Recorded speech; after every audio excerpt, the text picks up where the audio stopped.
It's throwback night for the Area Florida Estate Builders Pro Series, and that means paint schemes from the past at a track from the past. It's Darlington, the track too tough to tame, the lady in black, whatever you call it. It's home for round number 7 of the season. Tonight, the goal is to survive 130 laps of this famous egg-shaped oval and do your best to get one or fewer of those famous Darlington stripes. Hi everybody, welcome back to SimTV. I'm Kyle Heyer, joined tonight by Connor Horn and Hunter Sleppy. Round number 7 of the season, guys, and so far, Connor, it has absolutely been the driver of the number 7, James Scioli, who has been dominant on the season. 4 victories in that number 7 car, and he's hunting for a 5th tonight. He looks unstoppable. He darn right does look unstoppable. It's not just the road courses, it's every single track.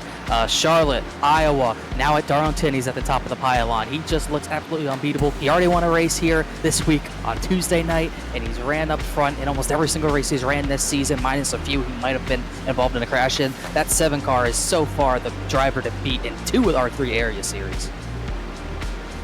It is indeed the car to beat, but looking at Justin Munsell in the 6, I don't know if we've mentioned that yet. I just got back, by the way, for those that are tuning in.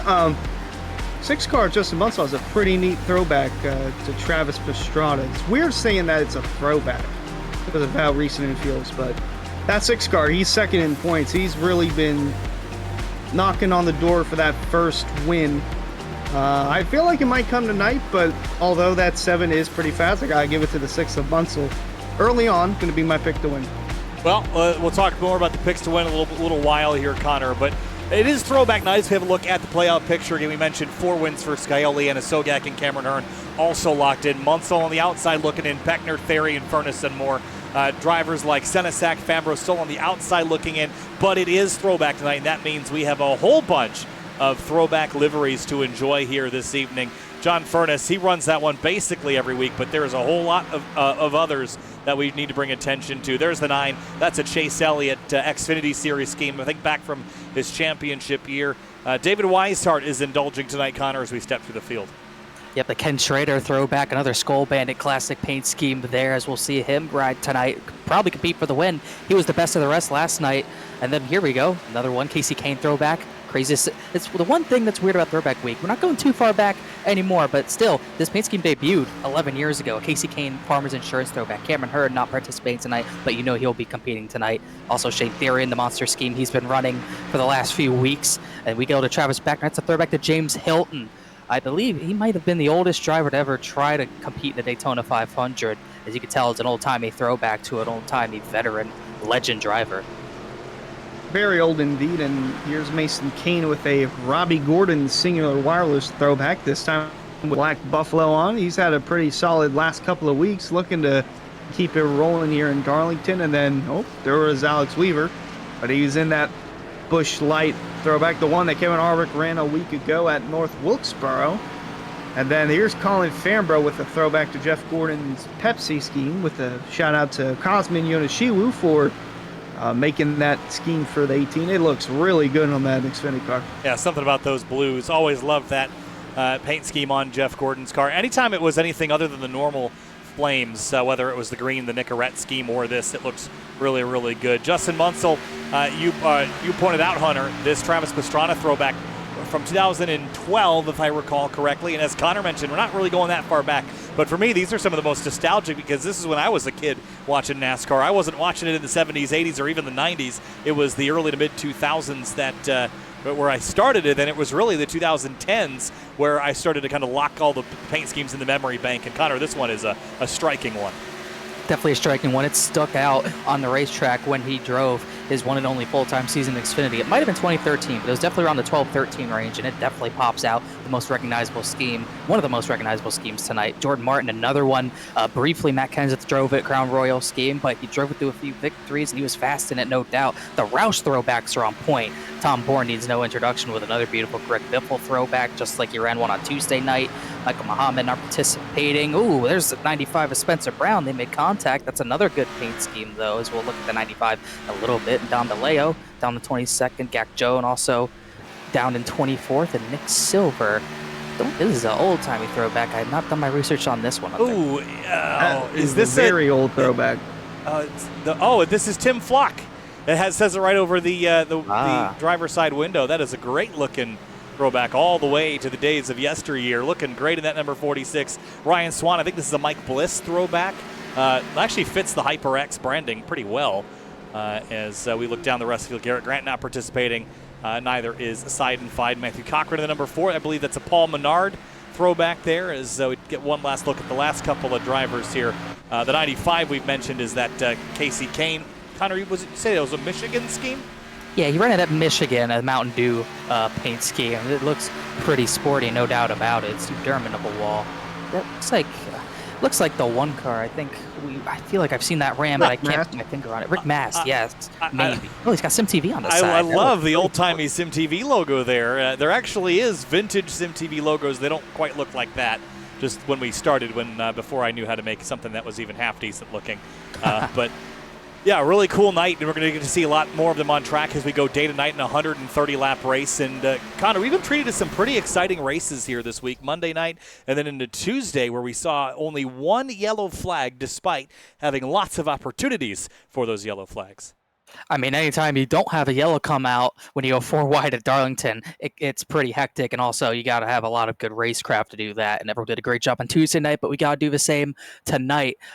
It's going to be a much more difficult race, I think. I think the Xfinity cars are a lot harder to handle, but hopefully for these drivers, once the night sets in, the lights come on, it should be a little bit easier to navigate around this racetrack. But even still, the lack of downforce, along with the horsepower in these Xfinity cars, you're going to be on edge regardless all night long.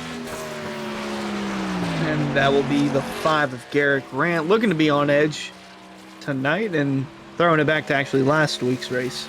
5 is, and countless other cars. Yeah, the week before. Throwing it back and see what the 5 can do. Love the day-to-night transition here. It is absolutely gorgeous, sun glinting off the cars here. And there's something about driving this B-Class Xfinity Series car here. It is a really dynamic car to drive at this racetrack. Just the right balance of power and weight. And downforce. It just feels really good to drive on your own. I think the last race I did with this car, which, again, I don't race a whole lot. The last race I did with this car years ago was here, at least on the oval side of things. And Garrett Grant comes across the stripe on his one and only qualifying lap, only good enough for second quick, as Mason Kane went to the top of the board in the number 31. And here comes everyone else. But I don't think we got to look at the 09 in practice, Connor. No, he did not. That's a Phoenix Racing throwback, very recognizable. Brad Keselowski, I think the most famous driver to drive it, drove it to that win at Talladega after he put Carl Edwards accidentally into a fence. He goes 5th on the timing sheet in that 09 car. Always loved that paid scheme. Chris Seidenfeld, he's bringing it down pit road. He started his lap, must have hit the wall. As you can see, some right front damage, just barely there, just over the safer barrier, so he will not get a time down tonight. Kane currently quickest. I was going to say track record 29.605. That was set from Alan Elwood 2 seasons ago. So we'll see if anyone can dethrone that time. For the moment, though, still only 6 cars out. Looking to make it 7 is the 50 of Casey Lakatos, who is still inside the playoff picture, but only by a slim margin. Here comes Casey Lakatos up onto the racetrack here, the number 50. This is very Hot Wheels-esque, Connor.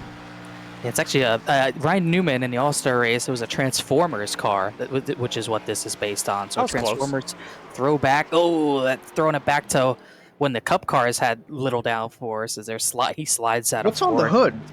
I could not tell. You see when once he resets, most likely. Redenzo, yep, that's a sponsor. Yeah, it looks like SimTV and the Redenzo logos. They're throwing it all the way back to the Redenzo Sports Car Challenge. If anyone remembers 2020 SimTV days. Big slide for Michael Muhammad on the exit at turn 2. That was a good time to cut, but that's going to be the trouble spot, especially once we're not in that transition. Turn 2 is going to be very sideways, and also if you get sideways out of 2, you're going to get sideways into turn 3 as well, because those rear tires will not be happy. This is going to be a very sloppy lap for the 78. It's going to be fast at all, 30.134. Unfortunately not. He's 6th. It looks like a lot of drivers still waiting to go out, seeing if that track temperature goes down just a little bit.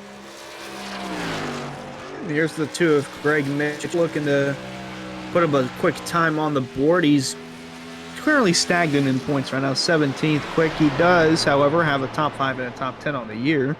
Looking to add to that, and look at that. Pole for the moment for Greg Mitchell, just barely edges ahead of Kane, 29.822. Here comes Dom DeLeo into turn 3. And again, this racetrack, as you saw in the opening moments, Darlington, an egg-shaped racetrack because there was a farmer that didn't want to give up his land on one end of the racetrack and basically forced the track to have the shape it has today as Dom DeLeo goes fourth quick. And my other favorite tidbit is that this racetrack was never designed to be run anywhere above the dotted white line. That was designed as runoff area, and the drivers quickly figured out that the higher banked runoff was faster. They went up there, as so did Cameron Hearn up into the outside wall. And so that safety margin was never used as such and is now where the racetrack is, and hence why Casey Lacatus is really struggling here in qualifying. That's why the racing line is so narrow. It wasn't supposed to be where you raced, and that's why the apron is so big. That's what's made this track one of the best for racing on the schedule for NASCAR in the real world. It's just absolutely wild when you try to fit 2 cars into turn number 1. It rarely works, but once people try it, man, it gets wild. I can't believe how sideways Lacatus has gotten that run, but he did not spin it. Won't be a good lap. David Weishart put in the wall on his warm-up lap earlier, but you can see he's back on, looking to get a good flyer down. And look at the right rear, the way it kicks out. That's what you got to do out of the corners to make some speed, especially on fresh tires. Look at him leading his head, too, through the corner, trying to mimic what it's like in real life for these Cup guys, Xfinity guys, and truck guys. Got his tongue hanging out and the rear end hanging out. 29.816, top of the board for David Weishart.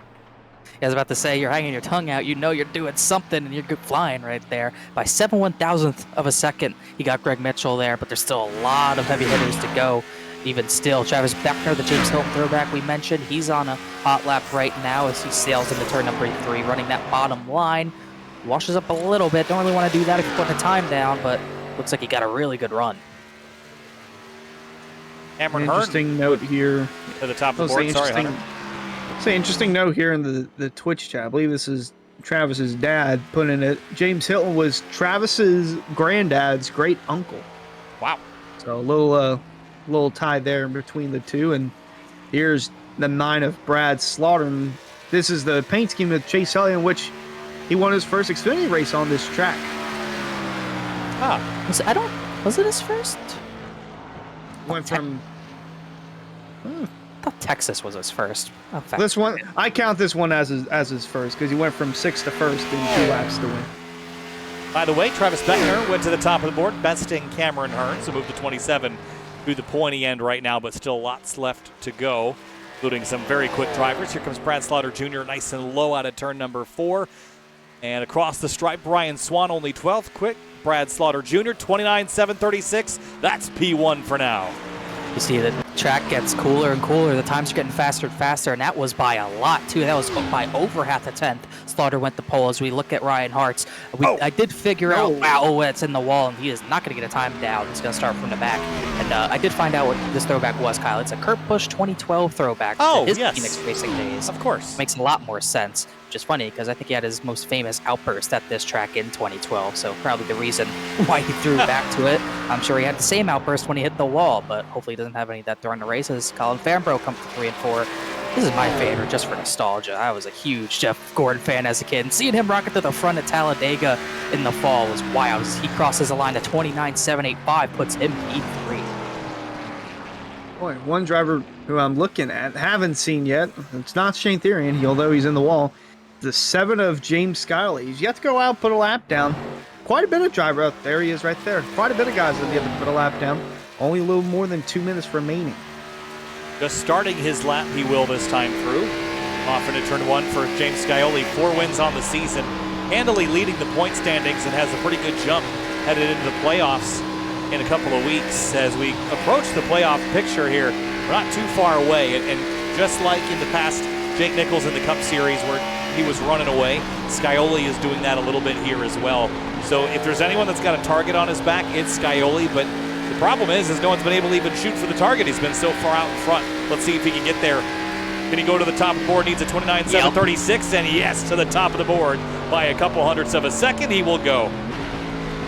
Once again, beat that pole speed by a very solid margin. 7.96 in positions 1, 2, 3. Alex Weaver went to 4th just recently, so great run for the 62. As still a few more drivers to go. Got a minute 20 to go. John Furness will be one of the late goers here. He's really the only one putting a time down right now. Wow, not even the 3 of Ryan Hart's going to put a time down. That's interesting to note. I think he hit the wall when we were looking at him. That was his lap. See what Furness can do in the 1. Got to get all the left sides on that dotted line. The right side's as close to that red and white wall as you can get. Turn it down, but hopefully not have a big slide like that to break up your momentum, but he handled it well. See how he handles 3 and 4. It's going to be tricky in turn 4 because you're going to want to get on that throttle as soon as you can without scraping it. Oh, he's going to get through just fine. Will be enough for pole.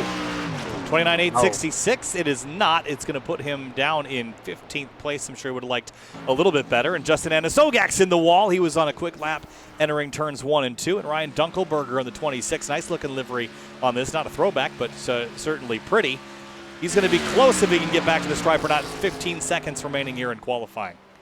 I think he's going to get there. His time should go on the board with 10 seconds to go. As long as you don't hit the wall, it'll count. As long as we didn't miss him hitting the wall. He's at a 4, nice and clean. 29.992. That puts him in 21st position, and he should be... Oh, no, he is the very last driver to put a time down. Well, qualifying complete. It's James Scioli on the top of the board next to Brad Slaughter Jr. Really strong qualifying effort by both of those drivers as we get set to go racing here in just a couple moments. Race fans, be sure to subscribe to the Area iRacing Twitch channel. For only $5 a month, you can watch all Area broadcasts commercial free. You can also use new Area iRacing emotes in the chat and earn double channel points as a subscriber that you can use to redeem for free merchandise. And in just a moment, we're going to go through our Roasted Gems Coffee starting lineup. Race fans, start your engines with a fresh cup of Roasted Gems Coffee. Choose from some of the finest coffee beans from Colombia and Peru, or try the blended flavors of French vanilla and hazelnut. Use discount code Area iRacing for 10% off your order at checkout at roastedgems.com. All right, guys. Well, it is 130 laps tonight, and Connor, we saw how quickly laps can tick by under green. We saw that on Tuesday night. It was basically a 2-stop race there. It was going to be a 1-stop for a couple, but Connor, tonight, can we expect to go as green as we saw on Tuesday? I think we were even surprised at how clean and green it was.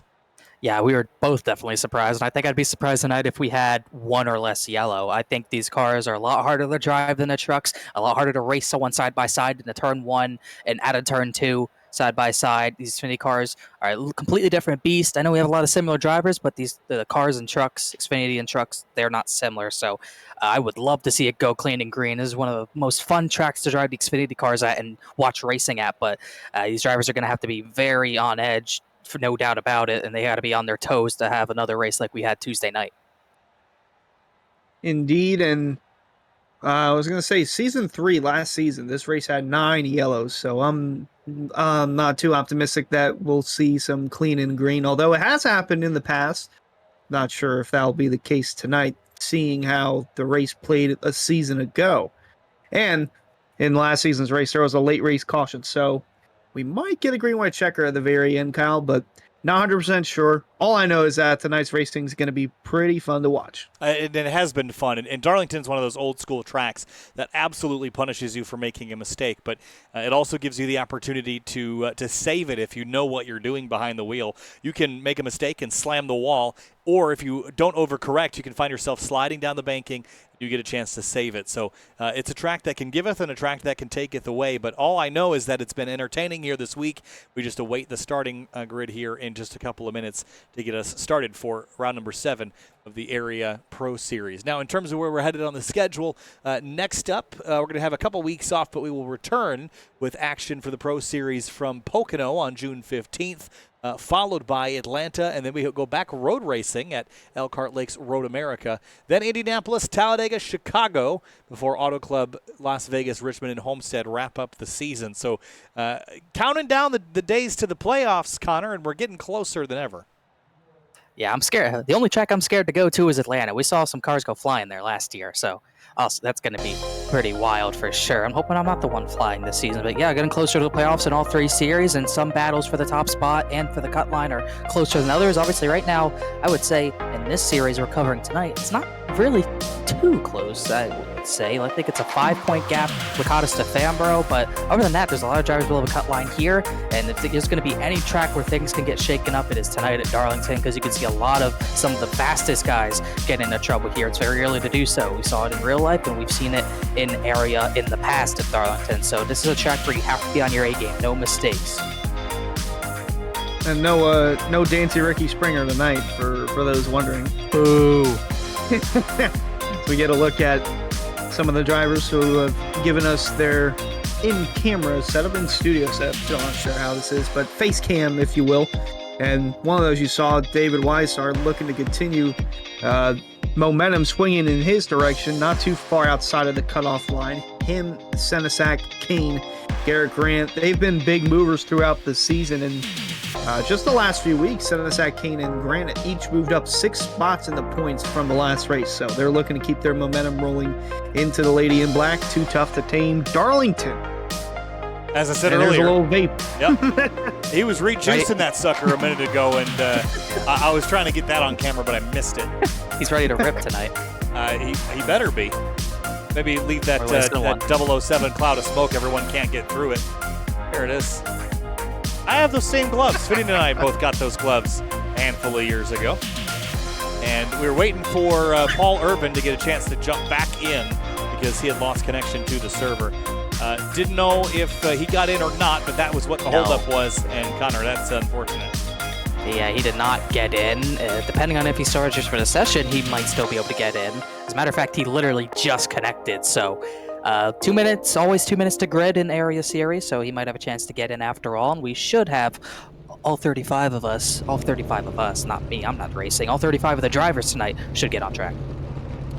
Well, it's about time for the starting grid here, presented by Roasted Gems Coffee. So let's kick things off and roll on through it here before we go racing for 130 laps tonight. Row number 1, it's going to be James Scioli, the points leader. 4 wins on the season, going for a 5th in his Chevrolet Camaro. Brad Slaughter Jr. lines up in 2nd on the outside of the front row. Justin Munsell starting P3 with a solid time, looking to have another solid run tonight. Alongside him will be Alex Weaver and that Kevin Harvick throwback. And row number 3, it's Colin Fambro, the number 18, throwing it back with Jeff Gordon liveries from mid-2000s. Travis Beckner starts 6th in the number 27. Family paint scheme in that paddock. Yep, running in the family for Beckner. And then 7th place, row number 4, Cameron Hurd in 67. He's been on a streak as of late, looking to get back to that. And then the Casey Kane throwback for Matthew Bell, who's been solid on the short tracks, looking to find something on the bigger tracks. And David Weissart rolls off 9th in the number 33. Great-looking Skoll throwback in that car on the inside of the 5th row. Greg Mitchell starts 10th in the number 2. Then P11, the 31 of Mason Kane, that Robbie Gordon throwback, which looks so sharp and looking better under the lights. Sim goes to Tom Board, who's high up in the truck stand and is looking to find a little bit of speed in the Pro Series. 13th place is Garrett Grant, the number 5. Jordan Martin, Matt Kenseth, Crown Royal throwback, starts 14th. 15th place, I think someone who has to climb through the field and could be a favorite tonight is John Furness in the 28. And then alongside him, I think another Mustang will be the 22 of Dom DeLeo. And behind them, 17th place is Ed Robertson in the 64. And Austin Gaccione in the number 8 rolls off 18th. Nick Silver, I think the Tim Flock throwback we mentioned, starting P19 alongside him, that Kozlowski Phoenix Racing throwback, whatever you want to call it. That's Bryce Senesac, he starts 20th. 21st place is Ryan Dunkelberger in the number 26. Ryan Swan in that Mike Bliss throwback starts 22nd in the number 20. Some of the last drivers to put a time down on the timesheet tonight. Michael Muhammad in the 78 starts 23rd, and he'll be alongside Andrew Santo. 25th place is Matthew Cochran in the number 4. Ryan Hartz rolls off in 26. This is the car you pointed out is the Kurt Busch Phoenix Racing paint scheme. He starts 26th. We'll see if he can get through the field and not be raging like Kurt Busch was back then. 27th place, Shane Thieren, the recognized Monster Energy throwback. And then the Transformers throwback, the 50. In case the cause will have a camera on him all night long. Chuck Sweeting rolls off 29th alongside Forrest Smith in the number 81 in 30th. 31st place, the Daytona winner, Justin Sogak, looking for some more momentum after, I believe, a good finish last week. Alongside him, Paul Swerve Irvin, who's slated to start 32nd, and he is, I believe, in here. Yes, he's on pit road, though. Steve Durham, Chris Seidenfeiden, and Spencer Brown bring up the tail of the field here tonight. Hunter, I think you already picked the number 6. Not a bad pick tonight. I am going to go with the driver rolling off in position number 6. I think Travis Beckner gets it done, Hunter. Okay, I'm picking Scioli. I didn't think I'd be able to get him, but I'm going easy. If he doesn't win, so be it. But you cannot bet against this guy. What, 4 wins this season? He looks downright unstoppable. 130 laps tonight for the Area Florida State Builders Pro Series from Darlington. It's race number 7 of the season. Time to crank up the engines, light the fires, and spin the tires. Here we go. Green flag flies at the Lady in Black.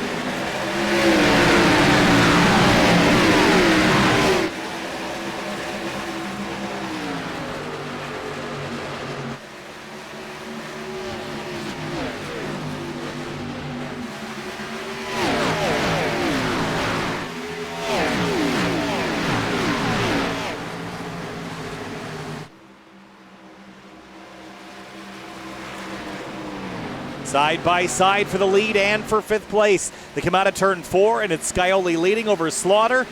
And now everyone tries to get single file before the run into turn 1. It's high velocity here. Beckner on the outside of Colin Fambro on the 18. Mason Kane dropped back, not sure why. There was contact with Hartz and Santo, but other than that, pretty clean for the time being. Everyone's still trying to get a single file, which we saw Tuesday night. Everyone got single file pretty early, but harder to do in these Xfinity cars. Rolling through 3 and 4, like I said, mostly single file, but and I'm really sure the issue there with Mason Kane is going to be a big hindrance to him. And is that Paul Irvin on the apron? Yes. He let the field by because he started from the pits and he didn't really want to be in the way, so he just gets out of the way. Mason's in the pits. Might have had a hardware issue of some sort because he's out of a car. Interesting to note, Travis Beckner has a look at Alex Weaver into turn number 3, and up ahead the 9 is Slaughter Jr. up a little bit high. It's going to open the door for Justin Munsell and the number 6 who closes in. Mason Kane pulled off for a family matter, so wish the best for him. Not sure what is there, but that's all more important than anything sim racing has to do here. As we look at Justin Munsell on board already, I said it was hard to get single file. We did get single filed out pretty quickly, and everyone's trying to catch their bearings and just run the race. It's one thing that's most important at Darlington. You're not racing other drivers, you're racing the racetrack before anything else. And the 7 is Scioli. But that's nothing new here in the Florida State Builders Area Pro Series, as the 7 continues to lead, and Munsell's still making life not too sweet for the 9 of Slaughter. A little bit of side-by-side into turn 1. There's Cameron Hearn in the 67. Hounding the back of the 18 of Colin Fambro. These drivers are fighting for... Fambro got turned. Oh, no. Oh, this is going to be a big one, guys. Oh, no. Look out. Oh, man. 17's in it. 17. Jordan Martin. Well, first caution out, lap number 5. Let's have a look. See here, middle of turn 1 and 2. It's Cameron Hearn who kind of let him go. Yeah, 18 had a little wiggle there and tried to gather it, and Hearn just really didn't give him a chance to. And Bell, I think, got turned by Greg Mitchell trying to check up. Garrett Grant, too. Yeah, Garrett Grant hit hard. Ed Robertson, not sure if he got damaged, but he could have gotten a lot worse there. We get a different view here. 18 wiggles, and 67 just kind of lays the bumper to him.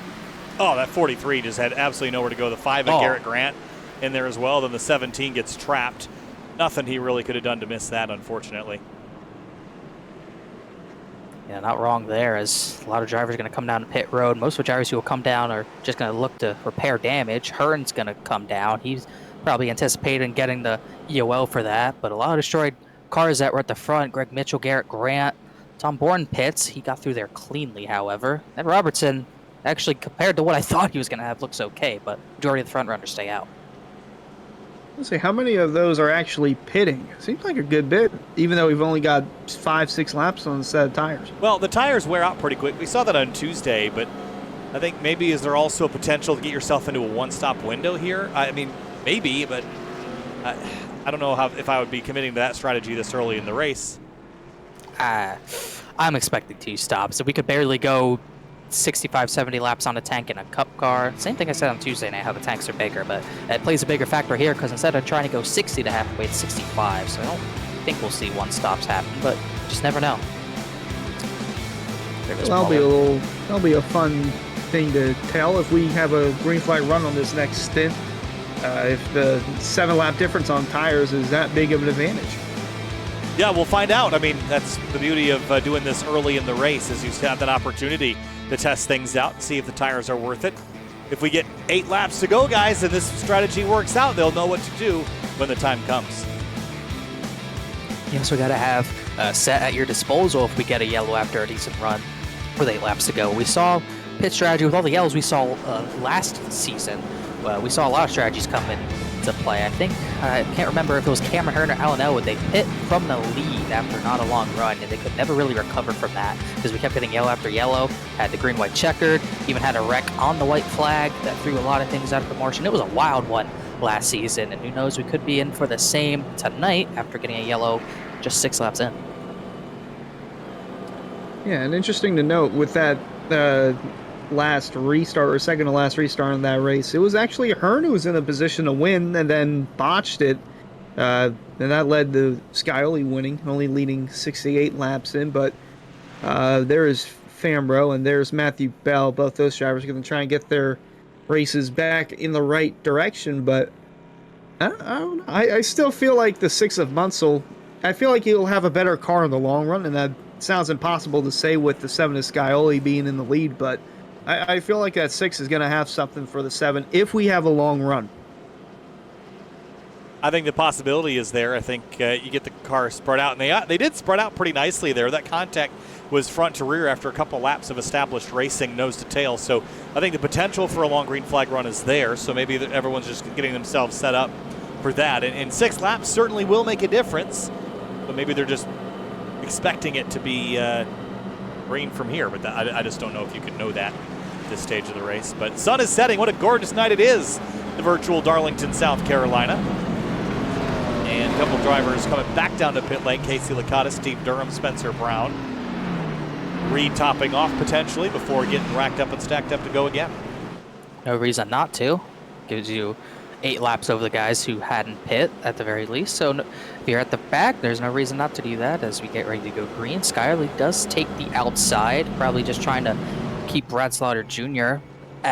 in a battle side by side. They'll give Alex Weaver a chance to maybe get the runner-up spot here.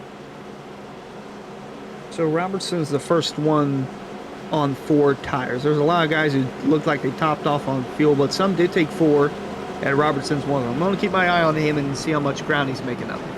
Live timing and scoring with all that information is available for spectators. SimTVBroadcasting.com. Click the timing tab, pull up live timing and scoring, including stints and pit windows and things of the sort. Here comes James Scioli and Brad Slaughter Jr. back to the restart at lap number 10. Here we go.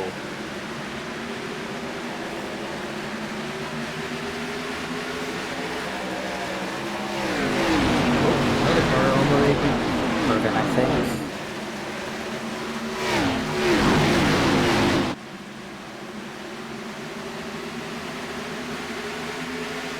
Onto the back straightaway, so far so good. 27 of Beckner to the bottom of Alex Weaver in the 62, and John Furness watching from behind. Weaver, don't know what happened. Looked like they were going to get second, but not a good run off of turn 2. Stuck on the top side. Not much grip on the outside of 3 and 4 just yet. It's much better to be on the bottom through there. Weaver wasn't, but was able to maintain over Beckner to at least stay in 5th. They lose a spot on that restart as they get single file pretty quick. Yeah, Weaver looked like he was going to take 2nd and then falls all the way back to 5th, and now he's got Travis Beckner hunting on his bumper, riding on board with him. Beckner looking pretty good here early. 6th place, he's been there since the drop of the green, but it's been an aggressive 6th. He's been hanging on somebody's bumper since the initial opening laps of this race. And look how James Scioli has just driven away 0.8 of a second advantage in 2 laps after a restart. And a lot of that was through turns 1 and 2 when they were side by side for a lot of that corner. But we talk about it all the time, how much momentum you lose when you're even side by side for a tiny fraction of turns 1 and 2. It just completely ruins momentum, and that's a big reason why Scioli's almost out to a 2nd lead over the Napa Chevy. And right behind Santo, you see an orange car. That is Ed Robertson. Trying to work his way through with the newer tires. Hasn't moved up just yet. Did restart 17th, but holding his own for now is, boy, here comes Tom Bourne in the 16 looking dicey. Coming in a hurry, and remember, he was involved in that collision on the entry into the back straight. Was able to dodge a lot of it to the inside, but had to go way up and lost some positions in that incident. So he's going to try to regain some of them after starting up inside the top 15. David Weishart and Justin Munsell trading spots. Give the 33 3rd place. up the third there. Good move there. Munsell not willing to fight side by side in the turn 1 on lap 14, which is completely smart. Weishart comes over to radio saying he'll get it back. So that's the important part about give and take, especially early on. You give right now, you'll be given later in the race if you get the opportunity. As Scioli getting reeled in here a little bit by Slaughter, but I think that's a lot of tire saving, Hunter. Indeed, as Weaver is falling outside the top 5 now, just losing another spot to John Furness, who now sees the bumper of Nick Silver in the 46 getting closer and closer in his mirror. And just line astern like this, I mean, they're very orderly here in picking their passes one at a time. They're not getting too greedy with it. But again, as I mentioned, this is probably the most fun combination of the week to drive on your own. And you can really get yourself into a good rhythm and be able to save tires. You don't feel like you have to race everyone else at the same time. You can get into your own rhythm and race at your own pace and either go forward or you're going backward. But you don't feel like you have to be elbows out all the time. No, this is definitely not a track where you want to be elbows out, because if you're elbows out, you're not going to get away with it. You're going to be in the wall along with whoever you're battling contact-wise, so no reason to do that. Definitely a track where you need to have absolute finesse, and a lot of drivers up at the front, the top 5 especially, have it right now. They pulled away from John Furness in 6th, Weaver in 7th, Nick Silver, Dunkelberger, Senesac the top 10, as pretty sorted out. There was a gaggle of cars for 19th, but they've sorted each other out, and we start to get that spread out that we were talking about earlier. We right on board the bumper as Scioli. Watch the 9 of Slaughter and how he attacks the corner. Well, is it going to happen here? Yeah, I didn't know if Weishart was going to have a run to the inside or not. Didn't have a good run off the corner there, but past couple of laps, he's been having really nice corner exits through turn 4. He's been entering high and then merging low, getting the run on the straights. That's what led to him catching Scioli momentarily, but now Weishart's all over his bumper. Yeah, top 3 are beginning to kind of separate themselves. Beckner was all sorts of sideways leaving turn number 2, and here's that scrap I think you were referencing a minute ago, Connor, for 17th, 18th, and 19th, and Greg Mitchell under fire from Manasogak, and Cameron Hearn on his recovery drive from that penalty from the earlier contact. Yeah, this was sorted out for the time being, but Andrew Santo bounced off the wall entering turn 1 as he gets sideways off of 4. Mitchell in the wall. He gets it straight, but Santo had pounded the wall through turn 1 on the exit of the big part of turn 1, so it's easy to do. Santo's the first one I've seen do that. Hearn is in he's in a mess right now. Whoa, here goes Justin, like 4 lanes low. Man, Santo is sideways. Might be in the wall again here. Not quite. Well, in the wall is a drinking game here at Darlington. That Darlington stripe, you're going to get it at some point or another, and a couple of cars in the wall out of turn number 4 as they come across the stripe and continue to try to sort it out.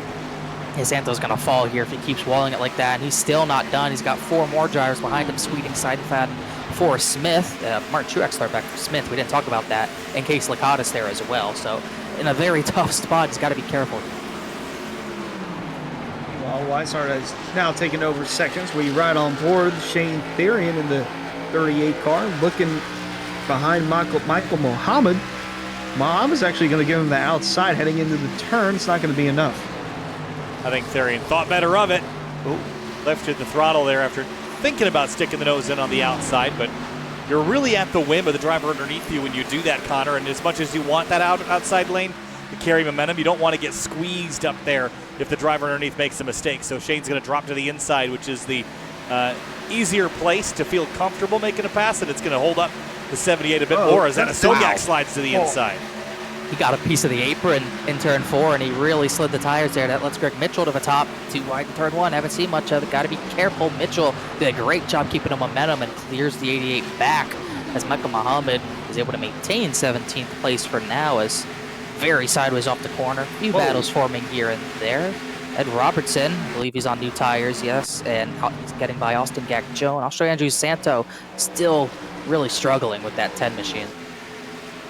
Still struggling. Little action here, up just with Bryce Senesac, Ryan Dunkelberger, Swan and Hartz and more. Whoa, that got tight into turns 1 and 2. Dunkelberger P9. Gotta be careful here off of turn 2. It's only gonna be even tighter than turn 1, believe it or not. Almost looking 3 wide, but here comes Hartz. Kurt Busch throw back, throwing it down to the bottom of the racetrack. under, that is Ryan Swan. Battle of the Ryans here. Battle of the red and white cars. Battle of the Camaros. Battle of whatever you want to call it. But, oh, they almost made contact out of 4. Could have been bad for both Ryans in that case, and Tom Bourne as well, because he's watching from behind, trying to see which lane he can go in and which car he can pass. Might pass both here because Swan's coming back. Not going to be enough, though. Boy, good little battle. Yeah, good scraps all around the racetrack at the moment. The one for the lead continues to be pretty warm. I wouldn't call it hot just yet, but Weishart is tracking down James Scioli, who is very well pacing himself on these tires, Connor. Not getting them overheated and driving away and burning them off. He's being very patient. He's in command and control of this race, and he's dictating the pace that everyone else is running right now. David Weishart's getting tired of seeing used coach Scioli at checkout. I'd have to think so. He's seen a lot this week, let alone the entire season. But you can see he's trying to keep the pressure on him, I think, a little bit better than he was in a truck race on Tuesday night.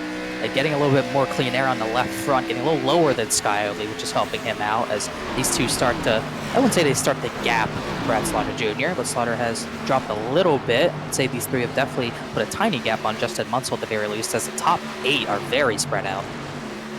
I mean, I wouldn't say Weishart's tired of it because that is his car that's winning. Although he's not on his own team, him and Slaughter are on their own team for the Pro Series, so kind of a happy medium for the 33 of Weishart, and not very happy medium here with this gaggle of cars. There's Santo and Garrick Rant nearly touching each other going into the corner. Oh! Bryce Senesac in the 09. Oh, sorry, it was Santo. It was Santo. He got sideways off of 4, but he saved it. Leo went high. He almost hit the wall. Michael Muhammad is the reason why it's spread out in like the top 8, top 16 is Michael Muhammad. He's holding up the back half of the field right now. And he's he gets turned sideways through turns 3 and 4. Bounces off the 67 of Hearn, who's going to slide and spin out of turn number 4. Back up into traffic, and he gets clobbered by the 5. How does this always happen to Cameron Hearn? How? The 5 car in particular has been involved in a couple incidents tonight that he didn't start. Both the first caution and now this one, he just didn't have really anywhere to go. And that's going to be probably a race ender. Cameron Hearn also had nowhere to go, and that's what happens when you get penalized. He spins it, and then he does the best he can locking up. Grant thought he was going to come back up onto the surface, and he didn't. Grant just kind of chose the wrong way that time, unfortunately, as we'll see from his onboard on the Simrat Market replay. Yeah, and again, the racing line is so narrow, it's difficult to get onto the apron. It's hard to really throw blame at them. There is the 78, gets into the 67 and sends him around for a loop and back up into traffic. Second caution of the night, this time for a 3-car incident. And now this is going to bring everyone to pit lane, guys, with just over 100 laps to go. Yeah, no doubt. I think everyone should pit here.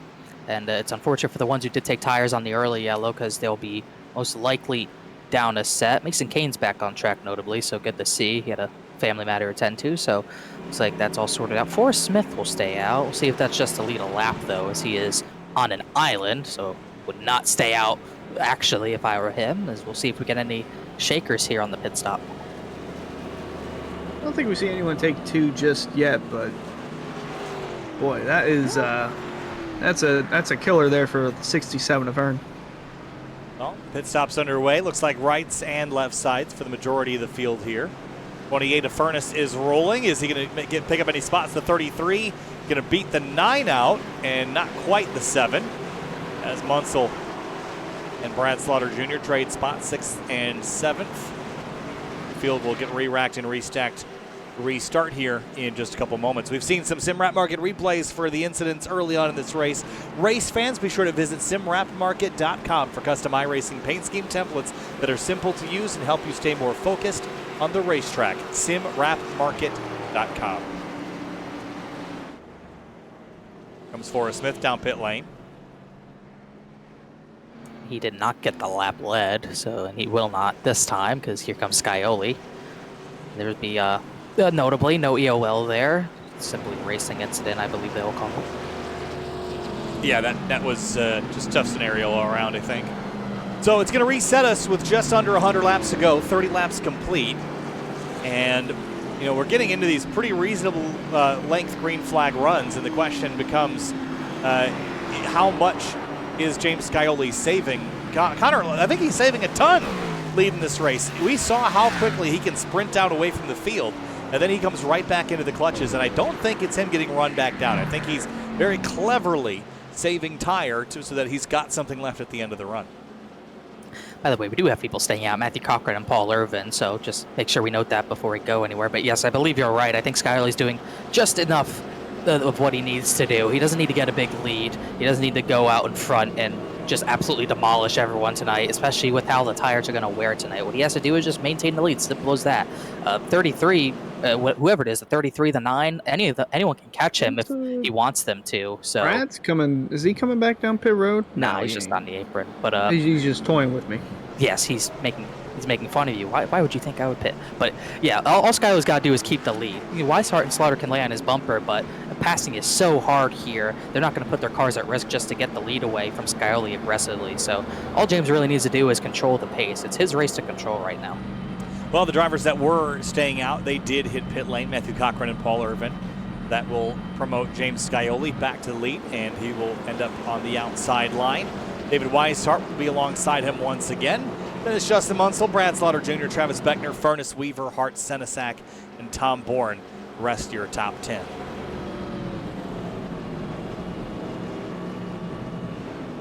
Let's see, we got James Scioli first. We have Kent Schrader second. Chase Elliott third. Travis Pastrana fourth. James Hilton fifth. Scioli's out of place here. Yes, he is. No fun in the Scioli camp, huh? South Beach Heat is always fun. That's a good point. It wins the races. It has been successful. And honestly, sometimes the best looking race cars are the ones covered in confetti, so there's that. Well, in this case, hot sauce. Or hot sauce. Confetti hot sauce. If the 33 wins, I don't want to picture tools all over the 33 because that would just dent it. Here we go, lap 33 of 130, coming back to the restart here for the Area Florida State Builders Pro Series. We're back underway. Nice launch by the 7. Perez there, he's clear into turn 1. The best view you can have on a restart is clear track, but only he has that. Weishart clear, Munsell gets up to 3rd, Slaughter drops back to 4th as the top 5 gets singled out. Big slide for Beckner as Hartz gets that spot away. Big moment there for Nick Silver, almost smacked the wall going through turn 2, but huge lead for Scioli. Pays dividends to have that choice of restart as a leader. Paul Irvin has spun out of turn 2. He's resetting. He's had issues all night long as here comes the 50 down to the apron. Is he having an issue? I think he just wanted out of that scenario there. They were really dicey in the middle of the pack. That's what drew my attention here, but he just wanted out. He wants to make it to the end of this race. Is Nick Silver in the 46. That's that light blue car. He's got the rear end of that thing punched in from earlier contact right up underneath the 20 of Ryan Swan, and behind him is Dunkelberger and Greg Mitchell. Out front, it's Scioli by 0.8 of a second. The fighting is much deeper here in the field. Whoa. Wow. Someone just smacked the wall coming out of 4.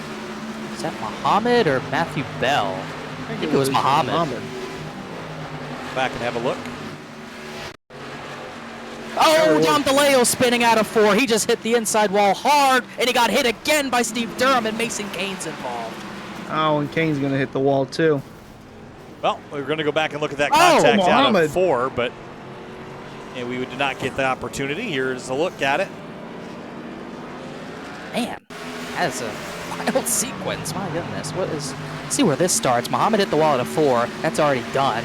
Here's Dom DeLeo. Ooh. Swan gets under him. Just a slight tap. Oh, that's a big hit for the 22.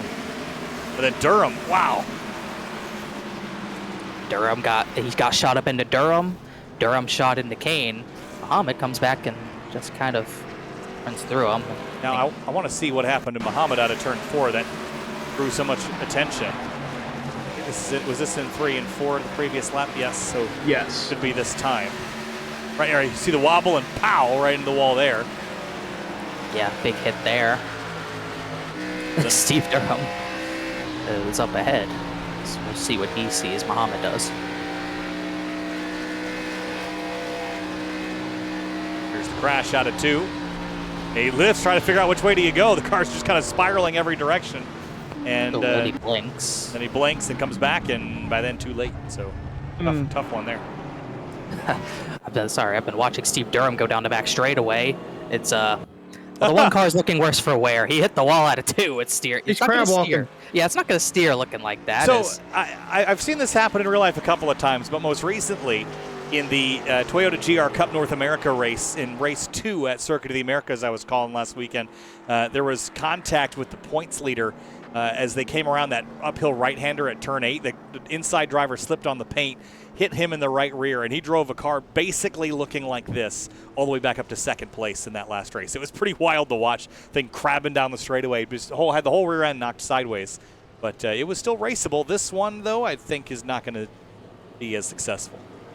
I don't think that's going to be raceable. And even if he gets the required repairs done, that thing's still going to be sideways. And he does have a rear bumper. Good for him. He does not have no front bumper, and that is going to be tough to drive. You can probably get away with that in a next-gen car. My wheel was knocked out of whack after 10 laps, and I still got 4th. But Xfinity car is not as lenient. Won't be as hot. No, definitely not. Well, the Area Florida State Builders Pro Series, I think this is caution number 3 at the stage as we work our way towards the 1/3 mark of this race.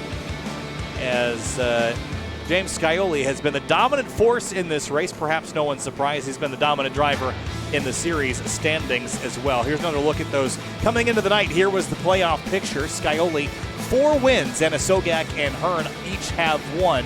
Everyone else still winless this season. And it's looking like we're going to stay at only 3 winners if something changes, but we do have some people who have not won a race this season up there. David Weishart is putting the pressure on the 7, not able to make a pass, but still solid so far, and he's looking like the biggest challenger for Scioli 2 nights in a row as you look at all those drivers high up in points with no wins. Munsell plus 61 to the cut line, Therian and Beckner with good gaps, and then you get to the guys at or below the cut line who need to get things going. Fambro, Senesac, David Weishart, he's making a charge, but still 18 back.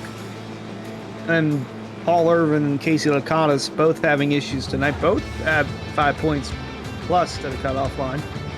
That could be huge dividends for Bryce Senesac or David Weishart. Both those guys having solid nights. David Weishart could be knocking on the door of a first win this season for himself. It's his own car. James Scioli's been dominating this season. Well, he's in the right place up front. He's been in the top 5 all night long and is lingering here if something is to happen to Scioli. And like we talked on Tuesday night, Connor, once you make contact with the wall, you get that Darlington stripe, it just wants to hit it over and over and over again. It's almost like when you get a flat spot, how the tire searches for that flat area. Just like that with the side of the car. For whatever reason, there's something mentally where if you can stay off it for half the race, you're not going to touch it. But if you get into the wall early, it is a miserable night at Darlington. Definitely a track that gets in your head. Darlington is probably at the top of the list of tracks that can get in your head. But fortunately so far, 40 laps in, not too many have it, but we do have some drivers dropping out because they're getting big ones. Ryan Hartz is the highest runner who has a little bit of a stripe. He's P6. That Kurt Busch car looking to have some damage, but also looks fast, up 20 positions from where he started. Here we go, coming back to the restart, lap number 40 of 130. Green flag back in the air, another good launch by Scioli. And there's trouble in the background. Crash with a big stack up, and the two's going to get turned across the front of the field. And Muhammad drives into him. That was another, we've seen that a lot this season with the restart stacking up. Well, we're only 40 laps in, but boys, I said it. This race a season ago had 9 yellows. Wouldn't surprise me if we got a good bit more. And we just saw another one here that these guys trying to get up to speed. Where does it start? I think the 26? 64. Robertson missed a shift, and it set everything off. And Dunkelberger kind of got the worst of that. Muhammad got big damage out of that too. He gets hit from behind. Dom DeLeo. Yeah, I thought Muhammad when they're on their own. I apologize, but yeah, Dom DeLeo just did not see it happening. see what he sees. Probably not a lot. Yeah. Well, it looked like it was all to the inside, and then right here. Bam. Man, that's big hits there. That was kind of used him as a battering ram. Yeah, he kind of just made sure he cleared the track for himself, but Dom obviously thought it was all at the bottom, and Mohammed saw the car coming back up. I think it was Greg Mitchell, but that was not the case. And Mitchell, big hits in this as well. Bang, right there. 26 got beat around, then Mitchell up the track. Not over yet. Oh. Bam. So with that, looks like a chunk of the field from 18th on back is going to hit pit lane, but we're going to step away for a brief moment. We'll be back with a restart here in just a few.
Back live from Darlington Raceway. The track too tough to tame. The lady in black has already claimed some cars tonight. Steve Durham is out. Paul Irvin is out. A few others are many laps down and damaged. Cameron Hearn, Colin Fambro, Garrett Grant, and many, many more. 43 laps into a 130-lap event here tonight. Kyle Heyer, Connor Horn, and Hunter Sleppy joining me. And a couple decent opening runs, Connor, but since then, the cautions have bred some more cautions. Most definitely. We see it time and time again at Darlington, and we saw it last season as well. I believe Hunter said 9 yellows last season, and I think we're up to 4 now. So just about 86 laps to go once we get this thing back green. Here's hoping that we keep that caution count near the low side and get some green flag running, because lights are on. The track is definitely cooling almost completely down, and the racing and the intensity should pick up at some point, as we still have at least one more pit stop to go. Unfortunately, we've hit our average for yellows at Darlington, and like I mentioned, there were 9 in season 3, so that really doesn't make it any better. Although the past couple of seasons, the last yellow came with 66 to go, so somewhere around halfway we might see our last yellow and get a good green flag run in. But season 3, there was a yellow with 3 to go, so chance for overtime still looms, but looking to see some green flag racing on this next stint, Kyle. The laps tick by quickly here when they're under green as the field gets prepped to go racing. Once again, pace car pulls off, but it's a little ways left until they get the restart zone and get back up underway here from Darlington Raceway. Scioli has been leader of all the major laps so far, and he will lead us back to green once again. Green flag back in the air. This time they get through the gears a little better. All clean this time. Robertson gets clear. Weishart clear for second. Side by side, 2x2, as a matter of fact, third on back. Gotta be careful. Munsell getting pinched. Slaughter's looking for the spot. Oh, Cardinal and a Sogak hit it hard. Oh, there's Santo. Oh, look out. Oh, Chuck Sweeting. And Forrest. There's still more. That's another yellow. Yes, it is. Caution is back out. They almost had it woed down. I thought they did. But just sideways enough to bring the yellow out. 10 car was the one that was the most sideways. I think it was the one that had the yellow triggered, and the 88 of Anasogak that was in the wall. Yep. Yeah, he was trying to avoid it, and there was just no room. Run out of room quickly out of turn 2, down to bone back straight away, and Chuck Sweeting had nowhere to go. Spencer Brown just got through it, Forrest Smith did not. Right there was some contact. The 88 had turned down a little bit, and then the 10 gets squeezed. He had nowhere to go. Braking would have done nothing, and then just pow. How indeed. Going back straight away, we've seen a lot of bent sheet metal this week as the 88 really hit hard. Chuck Sweeting, he got bounced around himself, and then he thinks he's in the clear. Santo just comes down the track, what he's trying to gather. Just nothing either driver could do there. Well, and this track is eating cars, and you know, it's funny, we were at Dover a couple of weeks ago, and that place is known for being the monster, but tonight someone's having a feast. I don't know if it's the lady in black, but Sweeting's out, Durham's out, and many are 5 laps down or more. I was just about to bring that up, that, you know, they call Dover the Monster Mile. The lady in black is definitely having a feast tonight. We're not even halfway through. Yeah, the Monster 1.33 mile Yes. wouldn't work well. Or should we say monstrous? Monstrous mile, yes. Is that the right term? I would- I've honestly never heard it, but it does make sense. Yeah, again, Monstressa. Matthew Cochran got like his 3rd lucky dog, by the way. hey, I don't know what his issue was, well, but take advantage of it while you can and get those laps back.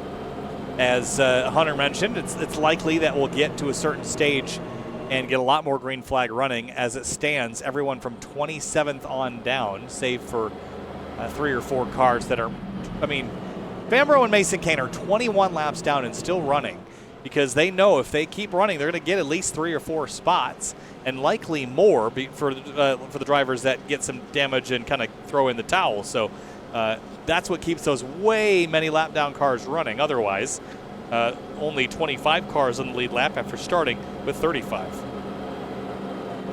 yeah, after starting with 35, we are down a few. Yes, Paul Irvin, he had separate issues, but he's done. Steve Durham's actually still in his car, so apparently he intends to run that car more tonight, which I'd be shocked to see happen, but he is looking to get in. But I believe right now the only car that is out is for sure Paul Irvin, as everyone else is at least still in the session, but a lot of drivers with, as we've been talking about, a lot of damage to repair.